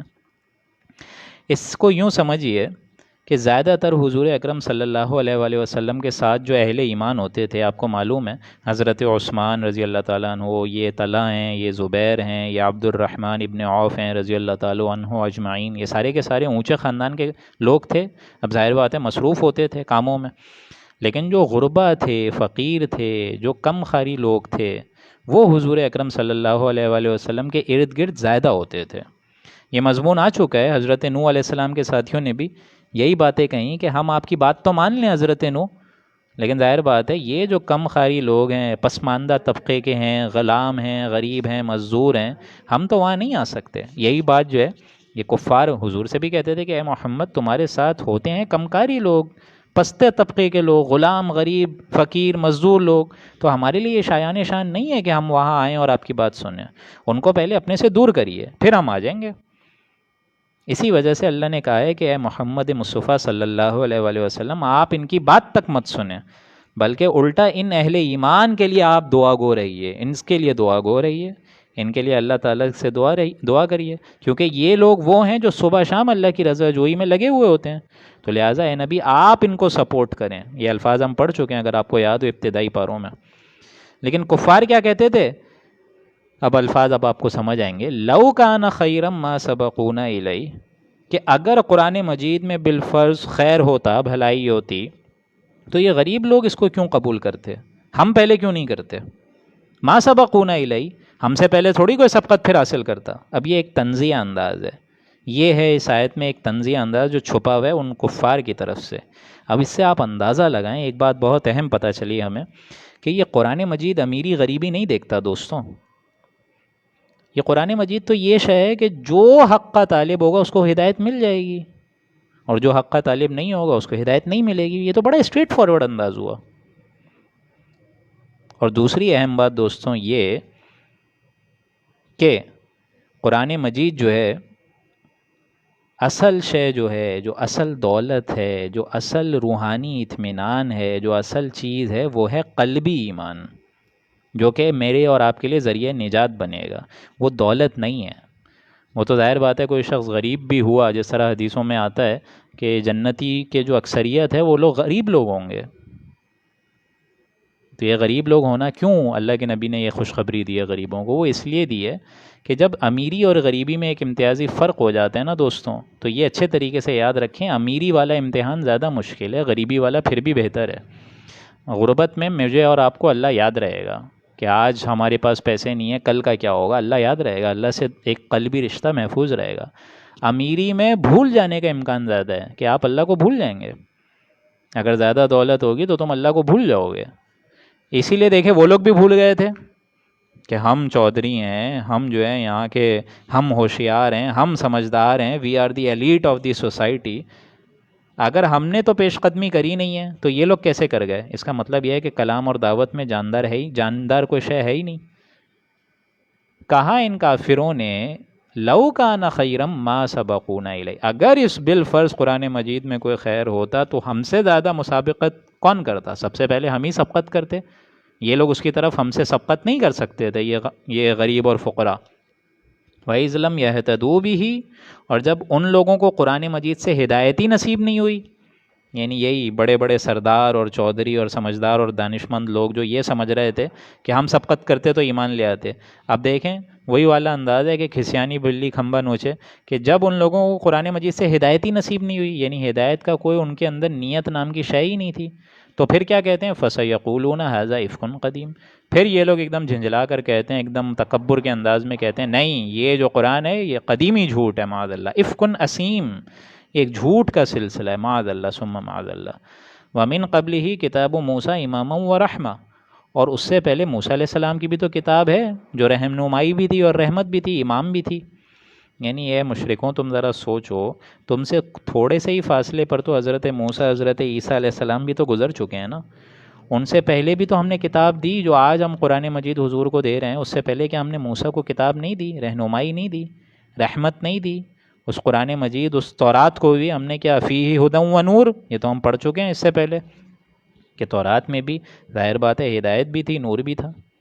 اور دوسری امپورٹنٹ بات یہ کہ یہ قرآن مجید اور تورات یہ تو ایک طریقے سے تصدیق کر رہی ہے دونوں کی. وَهَذَا كِتَابٌ مُصَدِّقُ لِسَانًا عَرَبِيٌّ، اور یہ ایک کتاب ہے جو اس کو تصدیق کر رہی ہے. اس کے یعنی دونوں معنی ہیں کہ قرآن مجید خود تصدیق کر رہا ہے کہ تورات اللہ کی کتاب ہے. اگرچہ ٹھیک ہے اس میں تحریف ہو گئی، وہ تو ایک الگ معاملہ ہے، ان کے علماء نے اس میں چینجز کر دی، لیکن اللہ کی طرف سے تو وہ ہدایت بھی تھی، نور بھی تھا. تورات کے بارے میں بھی یہی آیا، انجیل کے بارے میں بھی یہی آیا. اور اس کا دوسرا مفہوم یہ ہے کہ قرآن مجید خود مصدق بن کر آیا ہے ان پیشن گوئیوں کا جو تورات اور انجیل میں لکھی ہوئی ہیں. قرآن مجید تو ان کا مصدق بن کر آیا ہے. مصدق اللسان عربیہ، اور یہ عربی زبان میں قرآن مجید ہم نے نازل فرمایا، اتنی بھلائی والی زبان، اتنی فصاحت والی زبان، اتنی بلاغت والی زبان، اتنی آسان زبان، تاکہ ہر شخص، چاہے وہ غریب ہو، چاہے امیر ہو، چاہے چھوٹا ہو، چاہے بڑا ہو، چاہے دانش مند ہو، چاہے نہ ہو، ہر شخص اس کو پہنچ جائے، ہر شخص تک یہ بات پہنچ جائے۔ لِيُنذِرَ الَّذِينَ ظَلَمُوا، تاکہ ظالموں کے ڈرانے کے لیے پھر یہ کافی ہو جائے یہ قرآن مجید۔ وَبُشْرَى لِلْمُحْسِنِينَ، لیکن اس کے برعکس بشارت ہے یہ کتاب اہل محسن لوگوں کے لیے، جو درجہ اسلام، پھر درجہ ایمان اور فائنل درجہ احسان تک فائز ہو گئے، ان کے لیے بشارت ہے۔ یعنی اس قرآن مجید پر جو عمل کرے گا، اپنے انداز کو چینج کرے گا، اپنے اس قرآن مجید کو اللہ کی طرف سے ایک ہدایت ہی سمجھے گا، اور اپنے حق میں اس قرآن مجید کے لحاظ سے فیصلے کرے گا، اس کے لیے ظاہر بات ہے بشارت ہے، اس کے لیے جنت کی خوشخبریاں ہیں۔ اب آگے دیکھیں، ایک اور کیٹیگوریکل اسٹیٹمنٹ آ رہی ہے، اور اس کے بارے میں بھی انسان جو ہے وہ غلط فہمی کا ایک اس کے اندر شائبہ مل جاتا ہے۔ لفظی ترجمہ اس کا بھی ذرا سنیے۔ یہ جو سورہ مبارک ہے، اس کو بہت زیادہ ایکسپلین مجھے اس لیے کرنا پڑ رہا ہے کیونکہ اکثر و بیشتر جگہ جگہ پہ آپ بھی نوٹ کریں گے کہ ترجمہ غالباً، پتہ نہیں، مجھے اندازہ نہیں ہے کہ آپ لوگ کے قرآن مجید میں ترجمہ کس طرح کیا ہوا ہے، لیکن جو لفظی لنک ہے اس سے میں آپ لوگوں کو سمجھانے کی کسی طرح کوشش کر رہا ہوں۔ اب دیکھیں، یہ جو ترجمہ ہے آیت نمبر 13 میں، ان الذین قالوا ربنا اللہ، کہ جن لوگوں نے کہا کہ ہمارا رب اللہ ہے، ثم استقاموا، پھر اس پر جم گئے، فلا خوف علیہم ولا هم یحزنون، تو ان لوگوں پر نہ کوئی خوف ہے، نہ کوئی ٹینشن ہے، نہ کوئی رسک ہے، کچھ بھی نہیں، ولا هم یحزنون، اور نہ وہ غمزدہ ہوں گے، کچھ نہیں ہوگا۔ اب یہ بات اہم ہے ہمارے لیے سمجھنا کہ ثم استقاموا سے مراد کیا ہے۔ جس طرح میں پہلے بتا چکا ہوں، استقامت میں قیامت ہے، راضی برائے رب رہنا، اس پر توکل کرنا، اس کی رضا جوئی کو زندگی کا مقصد سمجھنا، اس کی اطاعت، اس کے حکم کو ماننا سمجھنا، اس کے لیے جو دین کی طرف سے جو جملہ ذمہ داریاں اس نے ہمارے اوپر عائد کری ہیں، ان کو سمجھنا، ان کو پورا کرنا، ان کے لیے مجھے اور آپ کو تن من دھن لگانا، استقامت تو یہ ہے۔ جیسے وہ میں آپ کو واقعہ بتا چکا ہوں کہ ایک شخص نے اپنا اظہار ظاہر کرا حضور سے کہ یا رسول اللہ، مجھے یہ بڑی بڑی دین کی باتیں تو سمجھ نہیں آتی ہیں، آپ کو ایسی ایک موٹی بات بتا لیں جس کو میں ایک دم اپنے سے پلے باندھ لوں۔ تو حضور نے کیا فرمایا؟ قل آمنت باللہ ثم استقم، کہ کہو کہ اللہ پر ایمان ہے میرا، اور پھر اس پر جم جاؤ۔ اور جمنے سے مراد یہ ہے کہ آپ کے دل میں یہ بات پیدا ہو جائے کہ میرا پالن ہار، میرا پالنے والا، مجھے رزق دینے والا، میرا مشکل کشا، میرا حاجت روا، پھر ظاہر بات ہے مجھے اگر کوئی بیماری ہو جائے تو اس کو رفع کرنے والا، یہ ساری کی ساری چیزیں صرف اور صرف ایک ذات سے ہے، وہ ہے ذات باری تعالیٰ، بس۔ پھر اسی شے میں انسان اپنے آپ کو گھلائے، اسی شے کے لیے اپنے آپ کو وقف کرے۔ ان صلاتی و نسکی و محیای و مماتی للہ رب العالمین، کہ بے شک میری نماز، میرا جینا، میری قربانی میں، یہاں تک کہ میرا مرنا، یہ سب اللہ تعالیٰ کے لیے۔ پھر یہ لوگ اللہ کے دوست ہوں گے، اللہ تعالیٰ ان سے محبت کرے گا۔ الا ان اولیاء اللہ لا خوف علیہم ولا هم یحزنون، یہ ہم پڑھ چکے ہیں پہلے سورہ اعراف میں غالباً، کہ بے شک جو اولیاء اللہ ہیں، اللہ کے دوست ہیں، ان کو کوئی خوف نہیں ہے، کوئی اندیشہ نہیں ہے، اور ان پر کوئی غمگین ہونے کا بھی کوئی چانس نہیں ہے، نہ وہ غمزدہ ہوں گے۔ یہی الفاظ دیکھیں یہاں پہ بھی آ گئے، ان الذین قالوا ربنا اللہ ثم استقاموا فلا خوف علیہم ولا هم یحزنون۔ تو انسان کو اللہ کی دوستی کو سلیکٹ کرنا ہوگا، چننا ہوگا، اس کے لیے قربانیاں دینی ہوں گی، تب جا کے یہ دوستی ملتی ہے، اتنی آسانی سے نہیں ملتی ہے۔ اولئک اصحاب الجنت خالدین فیہا، یہ لوگ اہل جنت ہیں جو اس میں ہمیشہ ہمیشہ رہیں گے، جزاء بما کانوا یعملون، بدلہ ہوگا ان کے کاموں کا جو وہ کرتے تھے۔ یعنی یہ بھی مضمون پہلے آ چکا ہے۔ دیکھیں، اللہ کی طرف سے ہمیشہ یہی بات آتی ہے کہ اے میرے بندے، یہ تیرے اعمال کا نتیجہ ہے کہ ہم نے تجھے جنت میں پہنچا دیا، لیکن جنتی جب وہاں جنت میں پہنچیں گے، اللہ تعالیٰ مجھے اور آپ کو انشاءاللہ اس عظیم الشان نعمت سے نوازے کہ ہم لوگ انشاءاللہ وہاں تک رسائی حاصل کر لیں، انشاءاللہ۔ تو جنتی وہاں جا کر یہ کہیں گے کہ یا اللہ، ہماری اتنی صلاحیت نہیں تھی کہ ہم یہاں تک آتے، الحمدللہ الذی ہدانا لہذا وما کنا لنہتدی لولا ان ہدانا اللہ۔ سورہ اعراف میں وہ مضمون ہم پڑھ چکے کہ کل حمد، کل ثنا، کل شکر اس ذات کا ہے جس نے ہمیں یہاں تک پہنچا دیا، اس سرزمین جنت کا وارث بنا دیا، ولولا، کہ ہم تو نہیں آ سکتے تھے اگر اللہ ہی ہمیں ہدایت نہ دیتا۔ لیکن اللہ کی طرف سے ہمیشہ یہ بات آتی ہے کہ نہیں میرے بندے، تو نے صبر کرا، تو نے شکر کرا، تو نے میرے اس دین کے راستے کو چنا، میں نے تیرے اندر اما شاکرا و اما کفورا دونوں چیزیں ڈالی ہوئی تھیں کہ ایک سیدھا راستہ ہے ایک غلط راستہ ہے، تم سیدھے راستے پہ آئے، دا چوائس واز یورز. ٹھیک ہے تمہارے اندر ہم نے جو ہے امتحاناً تمہارا امتحان لیا، آزمائشوں میں ڈالا، تکالیف میں ڈالا، لیکن تم جمے رہے، ڈٹے رہے، تم جو ہے ایک دم اپنے دل کو میری رضا جوئی پر رضا مند، راضی برائے رب رہے. رضائے رب سے راضی رہے یہ حرف آرزو کیسا، خدا خالق، خدا مالک، خدا کا حکم تو کیسا، تمہارا اسٹائل اس انداز کا تھا. تو اللہ کی طرف سے ہمیشہ یہ آتا ہے کہ نہیں میرے بندے، تو نے محنت کری، تو نے اپنے اس اجر کو پایا اپنی محنت کی بنا پر. لیکن اللہ کی طرف سے یہ آ رہا ہے، لیکن بندوں کی طرف سے یہ آ رہا ہے کہ نہیں اللہ تو نے ہی ہے. تو اللہ تعالیٰ شاکر ہے، شکور ہے، اور یہاں یہ سارے کے سارے اہل جنتی اس کے حمد کے ترانے بول رہے ہوں گے. تو جزاء بما کانوا یعملون، بدلہ ہوگا ان کے ان کاموں کا جو وہ کرتے تھے. اب آگے جو مضمون آ رہا ہے وہ بھی بہت اہم ترین ہے. یہ والدین کے جو حقوق ہیں ان کو ذرا اچھے طریقے سے سمجھیے. یہ والدین کا مضمون پہلے سورہ بنی اسرائیل میں بھی آ چکا تھا، پھر ایک اور دفعہ آیا درمیانی مکی صورتوں میں. اب دیکھیں یہاں جب مکی گروپ کا سب جوڑا ختم ہو رہا ہے، مکی سب گروپ کا ایک یہ جو جوڑا ختم ہو رہا ہے احقاف میں، اس میں دیکھیں اگین والدین کی اس حسن سلوک پر ایک اور زیادہ ایمفیسس اضافی شان کے ساتھ کیا آ رہا ہے. وَوَصَّيْنَا الْإِنسَانَ بِوَالِدَيْهِ إِحْسَانًا، اور ہم نے وصیت کری انسانوں کو اپنے ماں باپ کے ساتھ، اولادوں کو وصیت کری اپنے ماں باپ کے ساتھ نیک سلوک کرنے کی، خدمت، احسان. خاص طور پر جو ماں کا مقام ہے، رتبے کا جو ایک ان کا مقام ہے، اس کو زیادہ یہاں ہائی لائٹ کیا جا رہا ہے. اور دیکھیں لفظ وصیت ہے، میں بار بار بتا چکا ہوں، وصیت سے مراد کہ انسان اگر دنیا سے جا رہا ہو تو کس طریقے سے وصیت کر کے اپنے بچوں کو سمجھاتا ہے کہ میں تو نہیں آؤں گا اب کوئی بھی مسائل حل کرنے کے لیے، لیکن میری یہ وصیت ہے تو اس کو یاد رکھنا. اب ظاہر بات ہے اللہ پر تو ہم یہ گمان ہی نہیں کر سکتے کہ اس پر موت آئے گی معاذ اللہ، لیکن اللہ تعالیٰ نے اس ایمفیسس کے ساتھ یہ بات کہی ہے کہ ٹھیک ہے قرآن مجید تو تم لوگ بھلے بند کر کے بیٹھے رہو گے، شریعت موسیٰ، شریعت محمدی، ان سب کو تو تم لوگ پڑھو گے بھی نہیں، کچھ بھی نہیں، اب تو شریعت محمدی ہی پڑھنی ہے. لیکن وَوَصَّيْنَا، ہم تمہیں یہ نصیحت کر رہے ہیں ایک وصیت کے طور پر ہی، ایک طریقے سے سمجھا رہے ہیں کہ میری اس بات کو بالکل اپنے پلے سے لگا کے رکھنا. کیا؟ بِوَالِدَيْهِ احسانا، اپنے ماں باپ کے ساتھ نیک سلوک کرنا. اور جیسا کہ میں نے آپ کو بتایا اسپیشلی یہاں دیکھیں ماں کا رول ہے، ماں کا سب سے آگے رول ہے. ان کی خدمت، والدین کی بھی خدمت، ان کے آگے نظریں جھکانا، ان سے پہلے نہ کھانا، ان کے آگے نہ چلنا، یہ ساری چیزیں وہ ہیں، یہ اخلاق دین اسلام سکھاتا ہے. وہاں سورہ بنی اسرائیل میں کیا آیا تھا؟ فَلَا تَقُلْ لَهُمَا أُفٍّ وَلَا تَنْهَرْهُمَا وَقَوْلُهُمَا قَوْلًا كَرِيمًا، کہ اے اولادوں تم لوگ اف تک مت کہنا اپنے والدین کو، بلکہ ان کے لیے سلامتی اور بھلائی کی دعائیں مانگتے رہنا. تو دونوں کا ادب ہو، باپ دونوں کا ادب ہو، لیکن ماں کا بہت زیادہ. لیکن اس کو یوں سمجھ لیجئے صرف اور صرف ماں کے ہی اس میں لگے رہنا کہ باپ کو بھول جائیں، یہ بھی شریعت کی روح سے اچھا ثابت نہیں ہے. باپ کا اپنا مقام ہے، ماں کا اپنا مقام ہے، لیکن خاص طور پر ماں کو اسپیشلی فوکس اس لیے کیا گیا کیونکہ ماں مشقت جھیلتی ہے.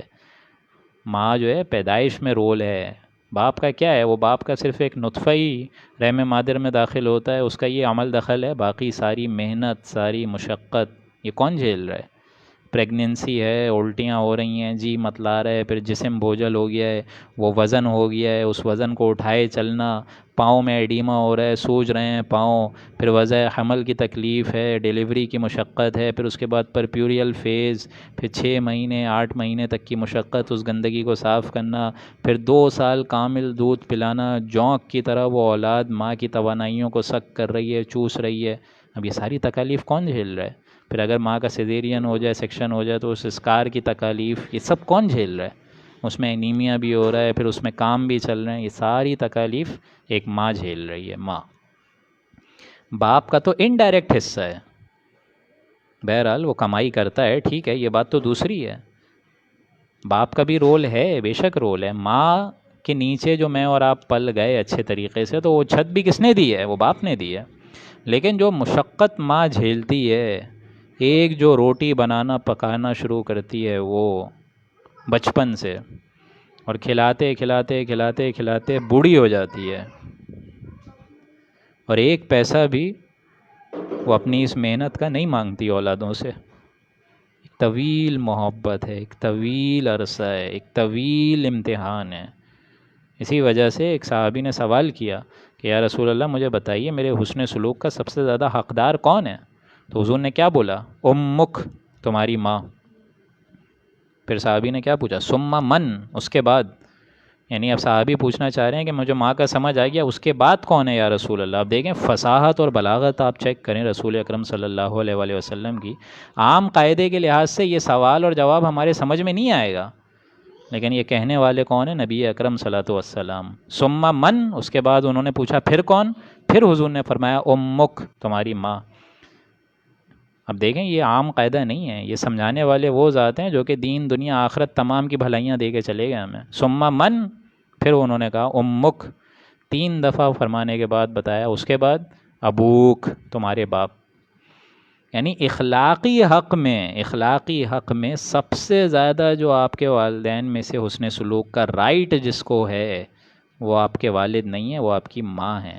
والد کا قانونی حق ہے. اگر دونوں میاں بیوی میں طلاق ہو گئی تو اولاد کس کے پاس رہے گی؟ باپ کے پاس رہے گی.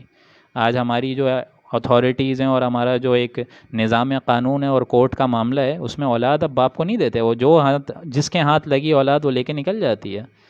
لیکن اخلاقی حسن سلوک سب سے زیادہ ماں. جنت جس کے پاؤں تلے ہے وہ باپ نہیں ہے، وہ ماں ہے. اس کی دیکھیں تکالیف کو کس طریقے سے ایڈریس کرا. حملتہ امہ کرہا ووضعتہ کرہا، اس کی ماں نے اس کو بڑی مشقت کے ساتھ پیٹ میں رکھا اور بڑی مشقت اور تکالیف جھیل کر اس کو جنا، ڈلیوری کری.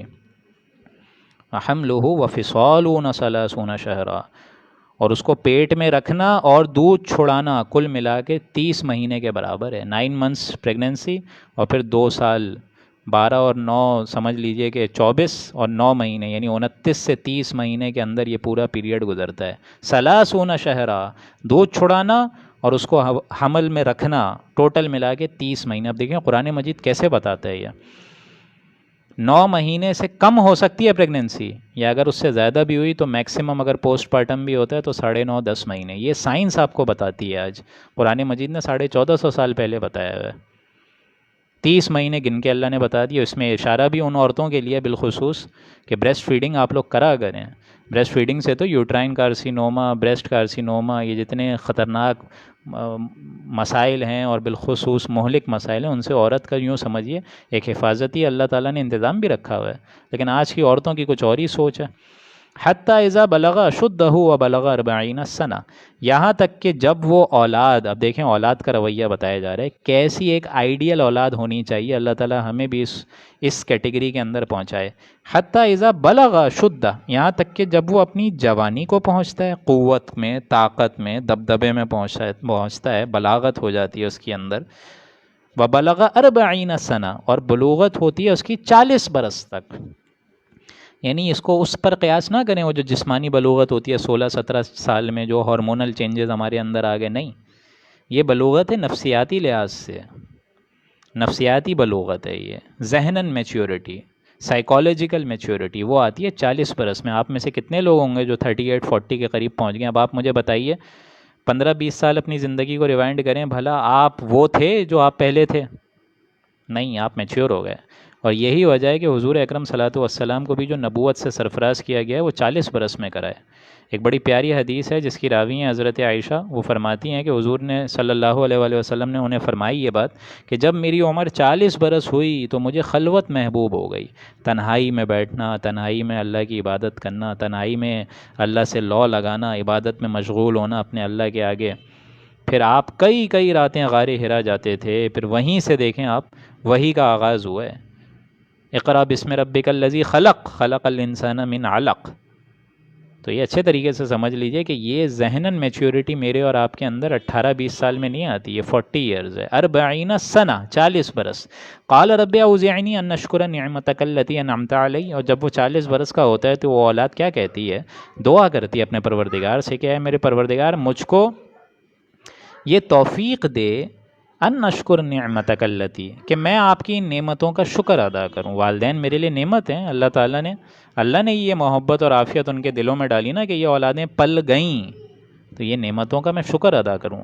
انعمت علی وعلی والدی، جو آپ نے مجھ پر بھی فرمائی اور میرے والدین پر بھی عطا فرمائی نعمتیں اپنی. وان اعمل صالحا ترضاہ واصلح لی فی ذریتی، اور یا اللہ مجھ کو یہ بھی توفیق دے، میری قسمت اس طریقے سے بنا دے کہ میں نیک کام وہ کروں جس سے آپ رضامند ہو جائیں. واصلح لی فی ذریتی، اور میری اولاد میں بھی میرے لیے صالح صلاحیتیں پیدا فرما دے، صالح میری اولادوں کو بھی کر دیں. اب دیکھیں یہاں کتنا اچھا لفظ ہے، واصلح لی فی ذریتی، یعنی اولاد اگر صالح ہوگی تو اس کا فائدہ کس کو پہنچے گا؟ والدین کو ہی پہنچے گا نا. کیونکہ اگر باپ خود بھی صالح ہو، اولاد بھی اگر صالح ہو، اور اگر تربیت بھی ان کی اچھے طریقے سے کری ہو، تو ان کے اعمال صالح کی وجہ سے والدین کے نامہ اعمال میں بھی نیکیوں کا اندراج ہوتا رہے گا. تو میری نسل میں بھی واصلح لی فی ذریتی، میری نسل میں بھی میرے لیے ایک اچھا بندوبست رکھ، یعنی ان کی اصلاح فرما جو میرے حق میں فائدہ مند ہو. جس طرح سورہ فرقان کے آخری رکوع میں ہم نے پڑھا وَجَعَلْنَا لِلْمُتَّقِينَ اماما، اے اللہ جو ہمارے فالوورز ہیں، ہم تو ان کے امام ہیں، لیکن ہمارے فالوورز کو بھی، ہمارے مقتدیوں کو بھی ہمارے لیے متقی بنا، کہ ہم جب اٹھیں تو ہم آگے آگے چلیں. جس طرح قیامت کا یہ نقشہ حدیثوں سے اور روایتوں سے ہمیں پتہ چلتا ہے کہ ہر انسان جب اٹھے گا تو اس کے آگے جو ہے وہ ایک اور شخص ہوگا، اس کے پیچھے اور شخص ہوگا. یعنی جو انسان اٹھ رہا ہے اس کے پیچھے اس کی نسلیں ہوں گی، اس کے پیچھے اس کی نسلیں ہوں گی، اس کے پیچھے اس کی نسلیں ہوں گی. یہ چلتا چلتا سلسلہ حضرت آدم علیہ السلام تک پہنچ جائے گا. تو جو ہمیں فالو کر رہے ہیں، ہم تو خود ان کے آگے چل رہے ہیں، دے آر آور فالوورز. ہمارے جو پیچھے ہیں یا اللہ تعالیٰ ان میں بھی، ہماری نسل میں بھی متقیوں کو بنا. تو دیکھیں وہی انداز ہے، وَأَصْلِحْ لِي فِي ذُرِّيَّتِي، یا اللہ تعالیٰ میری اولاد میں بھی صلاحیتیں اس طرح رکھ کہ وہ صالح بن جائیں جن سے ہمیں فائدہ ہو. انی تبتو الیک وانی من المسلمین، یا اللہ میں تیری جناب میں توبہ کرتا ہوں، رجوع کرتا ہوں، اور میں خود فرما بردار ہوں، اطاعت قبول کرتا ہوں، اور تیرے آگے سر تسلیم خم کرتا ہوں. اب اللہ تعالیٰ دیکھیں جزا کس طرح دے گا، اولئک الذین نتقبل عنہم احسن ما عملوا، یہ وہ لوگ ہیں کہ ہم ان کے کاموں کو، نیک کاموں کو، احسن کاموں کو قبول کر لیں گے. ونتجاوز عن سیئاتہم فی اصحاب الجنہ، اور اگر کوئی گناہ ہو بھی گئے، ان کے نامہ اعمال میں کچھ داغ دبے ہوئے بھی، ادھر ادھر ان سے کوئی کوتاہی اور لرزشیں اور تقصیرات ہو بھی گئیں، تو وہ بھی بونس کے طور پہ ہم ان کی معاف کر دیں گے. فی اصحاب الجنہ، اور یہ لوگ ہوں گے اہل جنت میں سے. اب دیکھیں کتنا بلند مقام ہے والدین کی اطاعت اور خدمت کرنا. آپ اندازہ لگائیں ان سے حسن سلوک کا کتنا بڑا ایک اللہ تعالیٰ یوں سمجھیے بونس دے رہا ہے. وعد الصدق الذی کانوا یوعدون، یہ وعدہ ہے سچا، اور اس کا ہونا ہماری طرف سے ایک طے پایا ہوا ہے، یہ ہو کے رہے گا، اٹل ہے، شدنی ہے، کہ جو والدین کی اس طریقے سے خدمت کرے گا ہم اس کو جنت میں لے جائیں گے. اور ایک آج ہمارا رویہ ہے اپنے والدین کے ساتھ، اللہ تعالیٰ بس ہمیں محفوظ رکھے کہ والدین کے ساتھ بالخصوص جس طرح حضور نے حدیث میں فرمایا کہ جب تم دیکھو کہ بالخصوص بچیاں اپنی ماؤں کو ذلیل کریں، نوکرانیوں جیسا رویہ رکھیں، تو دیکھ سکتے ہیں آپ، حضور نے فرمایا کہ قیامت کا ڈنکا بج جائے گا، قیامت قریب ہو جائے گی. بالخصوص جب بچیاں، بلکہ حدیث کے الفاظ تو یہ ہیں کہ میرے خیال سے مجھے الفاظ کچھ ایگزیکٹ یاد نہیں آ رہے، لیکن یہ تھی کہ جب مادر اپنے بچے کو جنے گی اس طریقے سے، اللہ کمی بیشی معاف فرمائے، یعنی جو غلام ہے وہ جو غلام اپنے آقا کو جنے گی، یعنی جو ذریت ہوگی، جو بچیاں ہوں گی، جو بچے ہوں گے گھر کے، وہ اپنے آقا کو بائی پاس کرنے کی کوشش کریں گے، یعنی والدین کے بھی والدین بننے چاہیں گے. ان کے اعمال میں، ان کے فعل میں، ان کے حرکات میں، ان کی سکنات میں اس طریقے کا شائبہ ہوگا کہ وہ والدین کو اپنے سے کم تر سمجھیں گے. لیکن جو والدین کو اوپر رکھے تو اللہ تعالیٰ نے دیکھیں جنت کا ایک ضمانت دی ہے. وعد الصدق الذی کانوا یوعدون، وعدہ ہے سچا جو ہو کے رہے گا، اس کا وعدہ اللہ کی طرف سے پختہ ہے. اب دیکھیں ایک تو اللہ تعالیٰ نے یہ کردار بتا دیا کہ ایک متقی اولاد جو اپنے والدین کے ساتھ اس طریقے سے دعا گو رہے، ان کا یہ نتیجہ ہوگا اللہ کی طرف سے. لیکن اس کے برعکس ایک اور کردار آ رہا ہے جو والدین کی نافرمان اولاد ہوتی ہے، یعنی والدین صالح ہیں لیکن اولاد گمراہ ہو رہی ہے، نہ آخرت کو مان رہی ہے نہ اللہ کو، اور اس کا رخ جو ہے وہ کسی اور طریقے سے کہیں اور ہی جا رہا ہے. اس کے بارے میں دیکھیں کیا الفاظ آ رہے ہیں. والذی قال لوالدیہ اف لکما، اور جس نے اپنے ماں باپ سے یہ کہا کہ افسوس ہے تم پر اور بیزاری ہے تم پر، اتعداننی ان نخرج، کہ تم مجھے یہ خبریں سنا رہے ہو، یعنی اولاد اپنے والدین سے اس طریقے سے، اس رویے سے بول رہی ہے کہ بھائی تم مجھے یہ باتیں بتا رہے ہو کہ میں دوبارہ اخراج ہو جائے گا، میرا دوبارہ زندہ ہو جاؤں گا میں قیامت میں، بعد سے بعد الموت ہو جائے گا، بعد میں اللہ اٹھا لے گا۔ وقد خلت القرون من قبلی، حالانکہ مجھ سے بہت سے پہلی جو امتیں ہیں وہ تو گزر چکی ہیں، اتنی بڑی بڑی قوم نوح، قوم عاد، قوم سمود گزر چکی ہے، آپ مجھے آخرت کی دھمکیاں کیا دے رہے ہیں اماں ابا؟ میں بیزار ہو گیا ہوں آپ سے، آپ لوگوں کے یہ ڈھکوسلے ہیں، یہ تو مولویوں کی باتیں ہیں کہ آپ اس بات سے ڈرا رہے ہیں مجھے ان نخرجا، کہ مجھے نکال لیا جائے گا، دوبارہ زندہ کر دیا جائے گا، حالانکہ مجھ سے پہلے جو ہے وہ بہت سی قومیں جو ہیں وہ تباہ و برباد ہو گئی ہیں، نسیم منسیہ ہو گئی ہیں۔ تو میں ان ڈکیا نوسی باتوں کو نہیں مانتا۔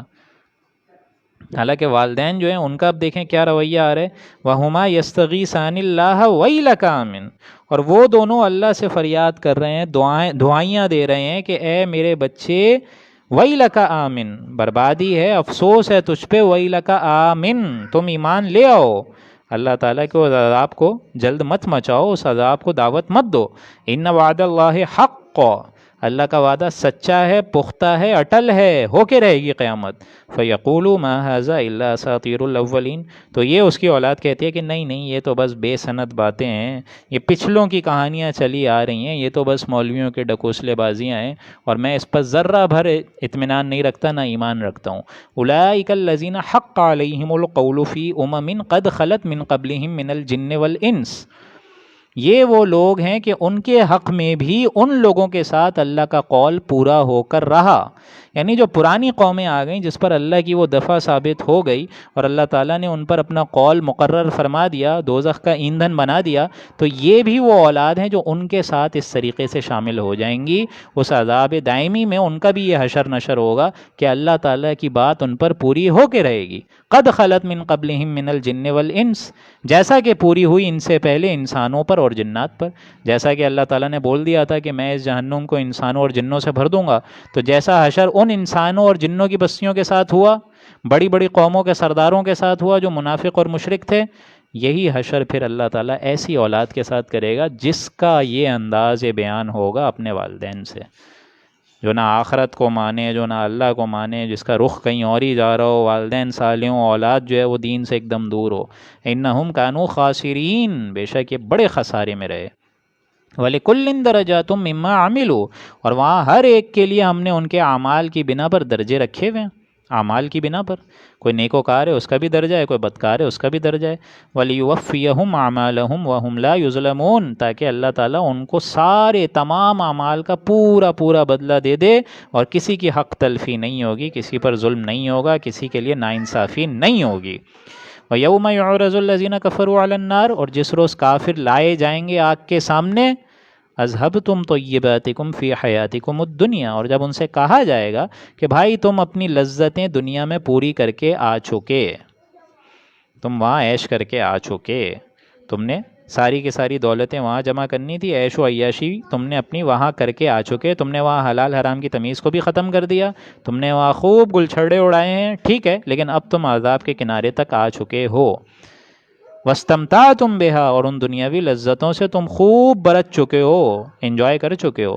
فَالْيَوْمَ تُجْزَوْنَ عَذَابَ الْهُونِ بِمَا كُنْتُمْ تَسْتَكْبِرُونَ فِي الْأَرْضِ بِغَيْرِ الْحَقِّ، سو آج تو ہم تم کو وہ ذلت ناک سزا دیں گے اس وجہ سے کہ تم دنیا میں ناحق تکبر کرتے رہے، تمہیں اللہ تعالیٰ کی معرفت نصیب ہی نہیں ہوئی، بغیر الحق، ناحق اختلاف کرتے رہے، وَبِمَا كُنْتُمْ تَفْسُقُونَ، اور اس وجہ سے کہ تم نافرمانیاں کرتے تھے، ہمارے احکامات کو تم دنیا میں توڑتے تھے۔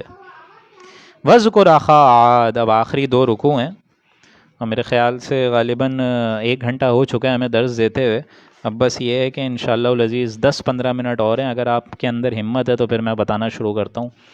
وَاذْكُرْ أَخَا عَادٍ، کیونکہ میں چاہتا یہی ہوں کہ ایٹ لیسٹ اس طرح ہو جائے کہ ہم لوگ رمضان شریف سے پہلے مکمل کر لیں۔ تو دیکھیں اب تیسرا رکوع شروع ہو رہا ہے کہ وَاذْكُرْ أَخَا عَادٍ، کہ آپ قوم عاد کے بھائی کا بھی ذکر کریں، یعنی کہ حضرت ہود علیہ السلام۔ اِذْ أَنذَرَ قَوْمَهُ بِالْأَحْقَافِ، جبکہ انہوں نے اپنی قوم کو آگاہی دی، ڈر سنایا، جو کہ احقاف میں تھے۔ یہ احقاف جو ہے اسی کے نام پر سورہ مبارک ہے کہ جزیرہ نمایاں عرب کا جو جنوبی ساحل ہے وہاں ایک سخت صحرا ہے، ایک دم گرم، عمان اور مہرہ کے درمیان جو یمن کی جو وادی ہے وہاں یہ سرزمین ہے احقاف۔ تو انہوں نے ڈرایا اپنی اس قوم کی بستی کو جو کہ تھے ایسے مقام پر، بالاحقاف۔ وقد خلت النذر من بین یدیہ ومن خلفہ، وہاں کے لوگ جو ہیں ان کو اللہ نے ڈرایا، اللہ کے اس رسول نے ڈرایا، اور وہاں پر بھی ظاہر بات ہے جو وادی تھی وہ تو پوری کی پوری جزیرہ نمایاں عرب کے ساحل پر تھی، اور وہاں پر بھی بہت سے پیغمبر پہلے گزر چکے تھے. یہ تو فائنل حجت کے لیے اللہ تعالیٰ نے حضرت ہود کو بھیجا.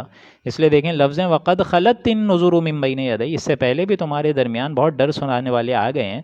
ومن خلفہ، تمہارے آگے بھی آئے تمہارے پیچھے بھی آئے. ان سب کی ایک ہی پکار تھی اللہ تعبدوا الا اللہ، کہ کسی اور کی عبادت مت کرو مگر اللہ کے. انی اخاف علیکم عذاب یوم عظیم، کہ مجھ کو تو تمہارے لیے ایک بڑے بھاری دن کے عذاب کا اندیشہ ہے. قالوا اجئتنا لتأفکنا عن آلہتنا، وہ کہنے لگی پوری قوم کہ کیا تم ہمارے پاس اس نیت اور ارادے سے آئے ہو کہ ہم کو ہمارے معبودوں سے برگشتہ کر دو، ہمارے خلاف کر دو ان معبودوں کو. فأتنا بما تعدنا ان کنت من الصادقین، سو لے آؤ اس عذاب اور وعدے کو جس کی تم ہمیں دھمکی دیتے ہو اگر تم سچے ہو. قال انما العلم عند اللہ، اللہ کے اس بندے حضرت ہود نے فرمایا علیہ السلام کہ اس کا پورا علم تو اللہ ہی کو ہے. وہ عذاب کا علم اللہ کے پاس ہے، وہ کب آئے گا، کیسے آئے گا، کس صورت میں آئے گا، کس دن کس وقت آئے گا، وہ تو میں نہیں جانتا. ہاں میرا کام تو یہ ہے کہ میں بات پہنچا دیتا ہوں، واضح کر دیتا ہوں. وَأُبَلِّغُكُم مَّا أُرْسِلْتُ بِهِ، اور مجھ کو تو جو پیغام دے کر بھیجا گیا میں تو وہ پہنچا رہا ہوں. وَلَٰكِنِّي أَرَاكُمْ قَوْمًا تَجْهَلُونَ، لیکن میں تو یہ اب نوٹ کر رہا ہوں، میں تم کو دیکھ رہا ہوں کہ تم لوگ صرف اور صرف جہالت کی باتیں کر رہے ہو، جہالت پر اتر آئے ہو تم لوگ. یعنی پہلے میری بات سوچو تو صحیح، سمجھو تو صحیح، اچھی لگے تو قبول کرو، اور اگر نہیں بھی لگ رہی ہے تو اس کی کوئی دلیل دو. لیکن ایسا لگتا ہے کہ تم لوگ فل کے فل جو ہے وہ جہالت اور ہٹ دھرمی پر آ گئے ہو. فَلَمَّا رَأَوْهُ عَارِضًا مُسْتَقْبِلَ أَوْدِيَتِهِمْ، سو جب ان لوگوں نے ان بادلوں کو دیکھا اپنے وادیوں کے مقابلے میں، ایک بڑا تیز عذاب آیا ہے اس قوم پر بادل کی شکل میں، ایک دم جھکڑ ہوا ہے، ایک تیز سخت آندھی آئی ہے. تو یہ آندھی شروع ہوئی تھی پہلے بادلوں سے، وہ سمجھ رہے ہیں بادل آ رہے اور بارش ہوگی، ہماری فصلیں لہلہا جائیں گی، وہ جھل تھل ہو جائے گا، وہ اس خوشی میں تھے. اس لیے دیکھیں الفاظ کیا ہیں، فَلَمَّا رَأَوْهُ عَارِضًا، جب انہوں نے دیکھا اپنے بادلوں کو اپنے وادیوں کی طرف سے آتے ہوئے، اودیتہم آتا ہوا دیکھا، قالوا ھذا عارض ممطرنا، وہ تو خوشی سے یہ کہنے لگے ارے بھائی بادل آ گئے جو ہم پر برسنے والے ہیں، ہمارے لیے جل تھل ہو جائے گا، ہماری یہ جو بنجر زمین ہے ایک دم لہلہا جائے گی. بل ہوا ما استعجلتم بہ، اور اللہ تعالیٰ نے کیا جواب میں فرمایا، نہیں یہ وہ چیز ہے جس کی تم جلدی مچا رہے تھے. ریح فیہا عذاب علیم، وہ تو ایک سخت آندھی ہے جس میں دردناک عذاب ہے. سورہ حاقہ میں آپ لوگ پڑھیں گے سخر علیہم 7 لیال 8 ایام حسوما، 7 راتیں اور 8 دن مسلسل یہ ہوا چلی ہے، اور اس ہوا نے کیا کیا ہے، تدمر کل شیء بامر ربہا، وہ ہر چیز کو اپنے رب کے حکم سے ہلاک کر دیتی تھی، اکھاڑ کر پھینک دیا، کیونکہ یہ قوم بڑی طاقتور تھی، بڑی طاقتور. تو درختوں کو جس طرح اکھاڑ کے پھینکتے ہیں کہ صرف اور صرف کوڑا کرکٹ رہ جاتا ہے، ویسا حشر اللہ سبحانہ و تعالیٰ نے اس پوری قوم کا کیا ہے، پوری قوم کو برباد کر دیا. فَأَصْبَحُوا لَا يُرَىٰ إِلَّا مَسَاكِنُهُمْ، وہ ایسے ہو گئے کہ ان کے مکانات ہی ہیں اور کچھ تو دکھائی دیتا نہیں ہے. یعنی مسکن چلے گئے، مکانات رہ گئے، ان کے مسکن اب نظر آ رہے ہیں، حویلیاں نظر آ رہی ہیں، بلڈنگز نظر آ رہی ہیں، لیکن بسنے اور رہنے والا کوئی ہے ہی نہیں. اب یہ بھی ان کے کھنڈرات جو ہیں وہ واضح ہو گئے، سیٹلائٹ کے ذریعے اب نظر آ گیا ہے کہ یہاں کوئی قوم بھی آباد تھی. کذالک نجزی القوم المجرمین، ہم مجرموں کو اسی طرح سزا اور بدلہ دیتے ہیں. وَلَقَدْ مَكَّنَّاهُمْ فِي مَا إِن مَّكَّنَّاكُمْ فِيهِ، اور ہم نے ان لوگوں کو ان باتوں میں قدرت دی تھی کہ اے قریش تم کو ان باتوں پر قدرت نہیں دی. ہم نے اس قوم کو معیار دیا، دبدبہ دیا، ذہنی صلاحیتیں دیں، قوتیں دیں، اس کا تو 1/10 بھی ہم نے تم مشرکین کو نہیں دیا، مکے والوں کو نہیں دیا. وَجَعَلْنَا لَهُمْ سَمْعًا وَأَبْصَارًا وَأَفْئِدَةً، اور ہم نے ان کو سماعت دی تھی، کان دیے تھے، آنکھ دیے تھے، اور افئدہ دی تھی، عقل دی تھی، شعور دیا تھا، ہم آہنگی دی تھی. فَمَا أَغْنَىٰ عَنْهُمْ سَمْعُهُمْ، تو نہیں بچا سکی ان کے اللہ کے مقابلے میں نہ ان کی یہ آنکھیں، نہ ان کے یہ کان، ولا افئدتہم، نہ ان کا یہ ذہنی شعور، نہ ان کی عقل، من شیء، اللہ کے مقابلے میں یہ تمام چیزیں کوئی کارآمد ثابت نہیں ہوئیں. اذ کانوا یجحدون بآیات اللہ، جبکہ انہوں نے جہد کرا، جبکہ انہوں نے ہنسی مذاق اڑایا، جبکہ انہوں نے اختلاف بازی کری، جب انہوں نے جھگڑا کرا ہماری آیات کے بارے میں. وحاق بہم ما کانوا بہ یستہزئون، اور گھیرے میں لے لیا اس شے کو جس کی وہ ہنسی کرتے تھے، ہنسی مذاق کرتے تھے، اللہ تعالیٰ نے وہی عذاب کو ان کے گھیراؤ میں لے آیا. اب یہاں آخری رکوع شروع ہو گیا اور ہمارے پاس غالباً 5 منٹ اور بھی ہیں، اور ختم پہ یہ ہے یہ سورہ مبارک، تو اب ہم بسم اللہ ہی کرتے ہیں. آخری 8 سے 9 آیات رہتی ہیں. وَلَقَدْ أَهْلَكْنَا مَا حَوْلَكُم مِّنَ الْقُرَىٰ وَصَرَّفْنَا الْآيَاتِ لَعَلَّهُمْ يَرْجِعُونَ، اور ہم نے تو تمہارے پاس آس پاس کی بستیوں تک کو غارت کر دیا، تم یہ نہیں دیکھتے ہو ہم نے پہلے بھی ان کو جو ہے آگاہی دی تھی، ہم نے وقت کے رسولوں کو بھیجا، تمہارے آس پاس ہی تھیں یہ ساری کی ساری بستیاں. سمود کا علاقہ ہے تو عرب کے شمال میں ہے، پھر اسی شمال کے رخ میں مدین کا بھی علاقہ ہے جہاں قوم شعیب آباد تھی، پھر وہ ڈیڈ سی کے اطراف عمورہ اور صدوم کی بستیاں ہیں، تو تمہارے ارد گرد ہیں، تو تمہیں تو ان سے عبرت پکڑنی چاہیے. وَصَرَّفْنَا الْآيَاتِ، حالانکہ ہم نے تو بار بار اپنی نشانیاں ایسی قوموں کو بتائی تھی، دکھلائی تھی، سمجھائی تھی، لعلہم یرجعون، تاکہ وہ باز آ جائیں، غور کریں، فکر کریں، سوچیں، سمجھیں. فلولا نصرہم الذین اتخذوا من دون اللہ قربانا آلہہ، تو کیوں نہ مدد کری ان آلہہ نے، ان لات عزا منات جنہیں وہ معبود سمجھ رہے تھے کہ یہ اللہ کے ہمیں، اللہ کے نزدیک ہمیں قریب کر دیں گے، اس کا ذریعہ بن جائیں گے، سفارش کریں گے. کیوں نہیں ان لوگوں نے پھر مدد کری جب ہمارا عذاب آیا؟ من دون اللہ قربانا آلہہ، یہ لوگ یہ سمجھتے رہے کہ ان کا تقرب حاصل کرنے کو اپنا معبود انہوں نے سمجھا. بل ضلوا عنہم، انہوں نے ان کی مدد کیوں نہیں کری، بلکہ وہ تو سب غائب ہو گئے. ضلوا عنہم، ہاتھوں کے طوطے اڑ گئے. خواب تھا جو کچھ کے دیکھا، جو سنا افسانہ تھا، جب آنکھ کھلی گل کی تو موسم تھا خزاں کا. بل ضلوا عنہم، گم ہو گئے. وذالک افکہم وما کانوا یفترون، اور وہ جو محض تراشی ہوئی باتیں کرتے تھے، گھڑی ہوئی باتیں کرتے تھے، وہ گم ہو گئیں، ہاتھوں کے طوطے ان کے اڑ گئے. وَإِذْ صَرَفْنَا إِلَيْكَ نَفَرًا مِّنَ الْجِنِّ يَسْتَمِعُونَ الْقُرْآنَ. اب دیکھیں یہ جو آخری آیات ہیں اس قرآن مجید کے، اس سورہ مبارک کی، یہ بہت ایک اہم ترین واقعہ آ رہا ہے، اور میں چاہتا یہی ہوں کہ آپ لوگ اس کو دل سے سمجھنے کی کوشش کریں. دیکھیں جب حضور اکرم صلی اللہ علیہ وسلم طائف گئے تھے، اور پھر آپ کو معلوم ہے کہ ان کے ساتھ جو وہاں پہ سلوک ہوا، تو جب وہ واپس آ رہے تھے تو بڑے ہی دل گرفتہ تھے، رنجیدہ تھے، افسوس میں تھے کہ میری اس قوم نے ایمان نہیں لایا، اگر لے آتی تو میں اپنی اس دعوت کا اور اپنی اس ابلاغ کا اور تنذیر کا پورا ایک مرکز طائف میں شفٹ کر دیتا، مکے میں گھیراؤ ہو رہا ہے. تو جب وہ واپس آنے لگے وہاں سے جو بھی سلوک ہوا، تو پھر وادی نخلہ میں وہاں انہوں نے کچھ دیر آرام کرا، اور آرام کرتے ہوئے ہی ظاہر بات ہے فجر کا بھی وقت ہو گیا تھا. تو اب وہاں سے جب واپس آ رہے تو ان کے ساتھ تھے ایک صحابی حضرت زید ابن حارثہ، منہ بولے ان کے بیٹے جو ہم پڑھ چکے ہیں پہلے بھی سورہ اس میں حشر میں غالباً. تو جب وہاں سے سورہ احزاب میں ہم لوگ وہ پڑھ چکے ہیں پورا مضمون. تو بہرحال فجر کی نماز کا جب وقت ہوا تو وہاں انہوں نے فجر کی نماز ادا کری حضور نے، اور وہ تو ہم پڑھ چکے ہیں. وقرآن الفجر، طویل قرات انہوں نے اس میں کری. یہ تو ہمیں بھی بحیثیت امت ہمیں اللہ تعالیٰ نے اس قرآن مجید کے ذریعے سمجھایا ہے کہ فجر کی نمازوں میں طویل قرات کیا کرو. تو جب وہ طویل قرات کر رہے تھے، ایک امام اور ایک مقتدی تھے حضرت زید ابن حارثہ، اور امام حضور اکرم صلی اللہ علیہ وسلم. پھر وہاں سے اس معاملے پر فجر کی نماز کے دوران جنوں کی ایک بستی کا گزر ہوا ہے.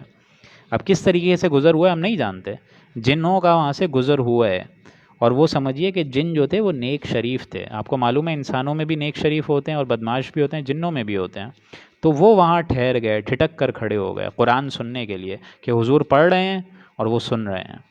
اب جب وہ ختم ہوا ہے پڑھنا ان کا، سلام پھیرا ہے حضور نے، تب وہ سارے جنات ایمان لے آئے اور پھر اپنی قوم میں جا کر داعی بن گئے، اللہ کی طرف بلانے والے بن گئے، لوگوں کو دین کی طرف بلانے والے بن گئے. اب آپ ذرا اندازہ لگائیے دوستوں، ایک بار ٹھنڈے دل سے ٹھنڈے ہاتھ سے اپنے دل پہ ہاتھ رکھیں اور ذرا سوچیں، غور کریں، فکر کریں کہ یہ بات ہمارے لیے کتنی بڑی عبرت کی ہے کہ ایک جنات کی صرف ایک ہی جماعت نے واحد سنگل ٹائم ایک ہی دفعہ قرآن مجید سنا، ایمان لے آئے اور پھر قوم میں جا کے داعی بن گئے. یوں سمجھیے کہ دین کو پھیلانے والے بن گئے. اور ہمارا کیا معاملہ ہے، ہمارا کیا حشر ہے آج کہ ہم روز سن رہے ہیں، روز اس پر غور کر رہے ہیں، روز ایک ڈیڑھ گھنٹہ نکال رہے ہیں. اب تو 1 سال ہونے والا ہے، کان لگا کر سن بھی رہے ہیں، لیکن ہمارا سننا انسننا ایکول ہی ہے. ایک کان سے سنتے ہیں، دوسرے کان سے نکال دیتے ہیں. زندگی میں تو ہماری کوئی فرق نہیں آتا، کوئی زندگی چینج کرنے کا نہ ہمارا ارادہ ہے. تو بڑا قابل غور مقام ہے قرآن مجید کی ان آیات کا. ذرا اب الفاظ سنیے. وَإِذْ صَرَفْنَا إِلَيْكَ نَفَرًا مِّنَ الْجِنِّ، اور جب گزر ہوا وہاں پر جنات کی ایک جماعت کا، اے نبی جب ہم نے آپ کی طرف متوجہ کیا جنات کی ایک جماعت کو، یستمعون القرآن، تو جب آپ قرآن پڑھ رہے تھے تو انہوں نے سنا جب ایک قرآن. فلما حضروہ قالوا انصتوا، جب انہوں نے قرآن مجید کے پاس وہ لوگ پہنچے، دربار نبوت میں پہنچے، اور جب آپ قرآن مجید پڑھ رہے تھے، قالوا انصتوا، تو انہوں نے جنات نے آپس میں کہا خاموش ہو جاؤ، خاموش ہو جاؤ، چپ ہو جاؤ، سنو ذرا غور سے، قرآن مجید پڑھا جا رہا ہے. فلما قضی ولوا الی قومہم منذرین، پھر جب اے نبی آپ قرآن پڑھا چکے تو وہ لوگ اپنی قوم کے پاس منذرین بن گئے، دعوت اور تبلیغ کا فرض منصبی ادا کرنے والے بن گئے، خبر پہنچانے والے بن گئے۔ اور کیا انہوں نے کہا؟ قالوا یا قومنا انا سمعنا کتابا، کہ اے لوگوں ہم نے، اے میرے بھائیوں، ہم نے ایک کتاب سن کر آئے ہیں موسیٰ کے بعد جس کو نازل کیا گیا، انزل من بعد موسیٰ، موسیٰ کے بعد نازل کرا گیا۔ اب دیکھیں بڑا اہم مقام ہے ہمارے لیے کہ انصتو، جیسے قرآن مجید میں بھی آتا ہے وَإِذَا قُرِئَ الْقُرْآنُ فَاسْتَمِعُوا لَهُ وَأَنصِتُوا لَعَلَّكُمْ تُرْحَمُونَ، کہ جب اے مسلمانوں قرآن مجید سنا کرو تو غور سے سنا کرو، توجہ سے سنا کرو، اپنے انداز کو بیان کر کے اس میں اپنی زندگی کے رخ کو چینج کرنے کی کوشش کیا کرو، اور ساتھ ساتھ وَأَنصِتُوا، خاموش رہا کرو۔ معلوم ہوتا ہے کہ شریف جنات تھے، اہل کتاب جنات تھے، حضرت موسیٰ علیہ السلام کو ماننے والے تھے، اور کتاب انہوں نے سنی ہے جیسا کہ موسیٰ علیہ السلام پر نازل ہوئی تھی، من بعد موسیٰ، جیسا کہ نازل کی گئی موسیٰ کے بعد۔ اب دیکھیں یہ کتاب کا لفظ ہے یہاں پر، کتاب سے مراد شریعت، شریعت ہے کتاب۔ اگرچہ ہم انجیل کو بھی کتاب کہہ دیتے ہیں، لیکن کتاب معنی ہیں قوانین کے۔ اگر سورہ بقرہ آپ کو یاد ہو کیا بتایا تھا ہم نے وہاں پر؟ کتب علیکم القتال کتب علیکم الصیام، کہ تم پر فرض کر دی گئی ہے، تم پر یہ شریعت میں اب صیام، روزے رکھنا، حج کرنا، نماز کے لیے بھی دیکھیں وہ الفاظ آئے تھے کتابا موقوتا۔ اسی طریقے سے ایک لفظ ہم پڑھ کر آ چکے ہیں حتی یبلغ الکتاب اجلا، شریعت کے احکامات ہیں اس کے لیے کتاب ہے۔ تورات کے بعد، حضرت موسیٰ کے بعد جو شریعت یعنی کتاب آئی ہے وہ ہے قرآن مجید۔ اس سے پہلے تو تورات ہی تھی، اور حضرت موسیٰ علیہ السلام اس میں کتاب تھی، کتاب، شریعت، جیسا کہ میں ابھی آپ کو بتا بھی چکا ہوں۔ تو ہم نے تو وہ سنی ہے انزل من بعد موسیٰ، جو کہ نازل ہوئی موسیٰ کے بعد، اور وہ کیا کتاب کا اصل موٹیو ہے؟ مصدقا لما بین یدیہ، وہ کتابوں کی تصدیق کر رہی ہے۔ قرآن مجید جیسا میں بتا چکا ہوں تورات کی تصدیق کر رہا ہے، تورات کتاب کی، قرآن مجید کی تصدیق کر رہی ہے۔ یہدی ہے یہدی الحق و الی طریق مستقیم، اور قرآن مجید اس حق اور راہ راست کی طرف تمہاری رہنمائی کرتا ہے، سیدھے راستے پر، جس کو ہم کہتے ہیں دن میں 5 دفعہ اہدنا الصراط المستقیم، سوا الصراط، اسی طریقے سے طریق، سبیل، طریق مستقیم، یہ سب ایک ہی بات ہے، سیدھا راستہ قرآن مجید دکھاتا ہے۔ یا قومنا اجیبوا داعی اللہ وآمنوا بہ، اے میری قوم، اب دیکھیں جنات پر کتنا زیادہ اثر ہوا ہے صرف ایک دفعہ فجر کی نماز پڑھن جو انہوں نے سنی ہے حضور کے زبان مبارک سے۔ یا قومنا اجیبوا داعی اللہ، اے میرے بھائیوں اللہ کی طرف بلانے والے کا کہنا مانو، اللہ کے رسول پر ایمان لاؤ، وآمنوا بہ، اللہ کے اس نبی کی ایمان لاؤ، اس کی دعوت پر، قرآن مجید کے احکامات کے آگے سر تسلیم خم کرو۔ یغفر لکم من ذنوبکم، اللہ تعالیٰ تمہارے گناہوں کو معاف کر دے گا، اس قرآن مجید کے ذریعے سے تمہارے اندر ایمان پیدا کر دے گا، ایمان کی روشنی ابھار دے گا۔ وَيُجِرْكُم مِّنْ عَذَابٍ أَلِيمٍ، اور تم کو دردناک عذاب سے محفوظ رکھے گا۔ وَمَن لَّا يُجِبْ دَاعِيَ اللَّهِ فَلَيْسَ بِمُعْجِزٍ فِي الْأَرْضِ، اور جو شخص اللہ کی طرف بلانے والے کا کہنا نہیں مانے گا، فَلَيْسَ بِمُعْجِزٍ فِي الْأَرْضِ، تو وہ زمین میں بھاگ کر، دوڑ بھاگ کر، جد و جہد کر کر اللہ کو عاجز تو نہیں کر سکتا، ہرا تو نہیں سکتا، شکست تو نہیں دے سکتا۔ وَلَيْسَ لَهُ مِن دُونِهِ أَوْلِيَاءُ، اور اللہ کے سوا نہ کوئی اس کا حامی ہوگا، نہ کوئی مددگار ہوگا، اللہ کے مقابلے میں تو کوئی بھی نہیں ہوگا پھر بچانے والا۔ أُولَٰئِكَ فِي ضَلَالٍ مُّبِينٍ، یقیناً یہ لوگ صریح گمراہی میں ہیں۔ أَوَلَمْ يَرَوْا أَنَّ اللَّهَ الَّذِي خَلَقَ السَّمَاوَاتِ وَالْأَرْضَ وَلَمْ يَعْيَ بِخَلْقِهِنَّ، اب دیکھیں یہ پورا آپ نے واقعہ سن لیا نا، اب بڑا قابل غور ہے کہ ہم اپنا رخ جو ہے اب چینج کر لیں، اٹس ہائی ٹائم ناؤ۔ 26 پارے ہم لوگ اب یوں سمجھیے کہ 2 دنوں کے اندر انشاءاللہ آگے ختم ہو جائیں گے، 2-3 دنوں میں 26 پارے ہم پڑھ چکے ہیں۔ اب بھی موقع ہے، جب تک ہمارے اندر زندگی کا دوستوں ایک سلسلہ ہے، موت نہیں آئی ہے، اب بھی موقع ہے۔ ہمارے لیے بڑا قابل غور بات ہے یہ کہ نبوت کا سلسلہ تو ظاہر بات ہے جب تک تھا، وہ جو داعی تھے وہ رسول ہی ہوتے تھے، لیکن اب حضور کے بعد یہ جو داعی اور یہ دین کی طرف بلانے کا جو ایک فرض منصبی ہے وہ میرے اور آپ پہ رہے۔ امت محمدی اب یہ حق ادا کرے گی انشاءاللہ کہ کوئی اللہ کا بندہ اٹھے، لوگوں کو اللہ کی طرف بلائے، قرآن مجید کی طرف بلائے، لوگوں کو صبح اور شام اپنی زندگی کا اس پر حصہ بنائے کہ اے لوگوں اس پر چلو، اللہ کے دین کا راستہ یہ ہے، اللہ کے لیے اقامت دین کی جد و جہد میں لگو، اس کے لیے اپنا تن من دھن لگاؤ، اب نبی تو کوئی نہیں آئے گا سوائے ان کے جو دجال ہیں، اور کوئی نبی نہیں آئے گا. جو لوگ جھوٹی نبوت کا دعویٰ کریں وہ آئیں گے بس، لیکن نبوت کا دروازہ تو بند ہو گیا. لیکن دعوت اللہ کا سلسلہ تو ختم نہیں ہوا ہے، بلکہ حضور کو تو بحیثیت مجموعی یہ ہمارے اوپر ایک طریقے سے ذمہ داری لگا کر گئے ہیں ہمارے اوپر. وَكَذَلِكَ جَعَلْنَاكُمْ أُمَّةً وَسَطًا لِتَكُونُوا شُهَدَاءَ عَلَى النَّاسِ وَيَكُونَ الرَّسُولُ عَلَيْكُمْ شَهِيدًا. اسی طریقے سے کنتم خیر امۃ للناس، تم لوگ بہترین امت ہو جو لوگوں کے لیے نکالی گئی ہے. اور امتیں جو ہیں وہ دوسروں کی بھلائی، اور امتیں جو ہیں وہ خود کے لیے بھلائی، خود کے لیے فلاح، خود کی بہبود، خود کی ترقی، خود مالوں میں اضافہ، خود اولادوں میں اضافہ وہ چاہتی ہیں، لیکن تم نکالے گئے ہو لوگوں کے لیے. تو ایٹ لیسٹ ہمیں اس کی خیال کرنا ہوگا، ہمیں اس کو اپنی زندگی کا ایک مقام سمجھنا ہوگا. اور اگر نہیں سمجھتے تو سنیے ذرا آگے کیا آ رہا ہے. اولم یروا ان اللہ الذی خلق السماوات والارض، تو کیا ان لوگوں نے یہ تک نہیں جانا کہ جس خدا نے آسمان اور زمین کو پیدا کیا ہے، ولم یعی بخلقہن بقادر، اور ان کے پیدا کرنے میں اس کو ذرہ بھر تھکاوٹ ہوئی نہیں، تو بھلا وہ ذات کیا قادر نہیں ہے علی ان یحیی الموتى، کہ وہ اس پر قدرت نہیں رکھتا کہ مردہ کو زندہ کر دے؟ بلا، کیوں نہیں، وہ کرے گا. انہ علی کل شیء قدیر، بے شک وہ ہر چیز پر قادر ہے، وہ تھکا نہیں ہے اپنی اس تخلیق کو پورا کر کر بھی. اب ظاہر بات ہے آگے چل کے آپ لوگ یہ تک پڑھیں گے، سورہ قاف میں یہ مضمون آئے گا، افعینا بالخلق الاول، کہ کیا یہ ہم پوری تخلیق کر کے تھک گئے ہیں، ہم جو ہے تھکاوٹ ہو گئی ہے ہمیں؟ نہیں، ہمارا یہ جو سارا کریٹو پوٹینشل ہے وہ ختم نہیں ہوا ہے، اس کی ایک خلاقی کا سلسلہ ابھی تک ختم نہیں ہوا ہے. انسان جو ہے اس کو ہم پھر اٹھائیں گے بھی، اس سے بعد سے بعد الموت پر سوال جواب کریں گے بھی. بلا، کیوں نہیں، انہ علی کل شیء قدیر، وہ تو ہر چیز پر قادر ہے. ویوم یعرض الذین کفروا علی النار، اور جس روز کافر لوگ دوزخ کے سامنے لائے جائیں گے اور ان سے پوچھا جائے گا الیس ھذا بالحق، ہاں بھائی یہ اب نظر آ رہی ہے یہ حقیقت، یہ سچ ہے کہ نہیں؟ تم کہتے تھے ڈھکوسلے بازی ہے، مولویوں کی باتیں ہیں، کوئی جہنم نہیں ہے، کوئی جزا و سزا نہیں ہے، کوئی بعد سے بعد الموت نہیں ہے، اور تم جو ہے اپنی زندگی اسی ہنسی کھیل مذاق میں ہی گزار کے آ گئے. اب نظر آ رہی ہے ساری حقیقت، اب سمجھ آ رہے؟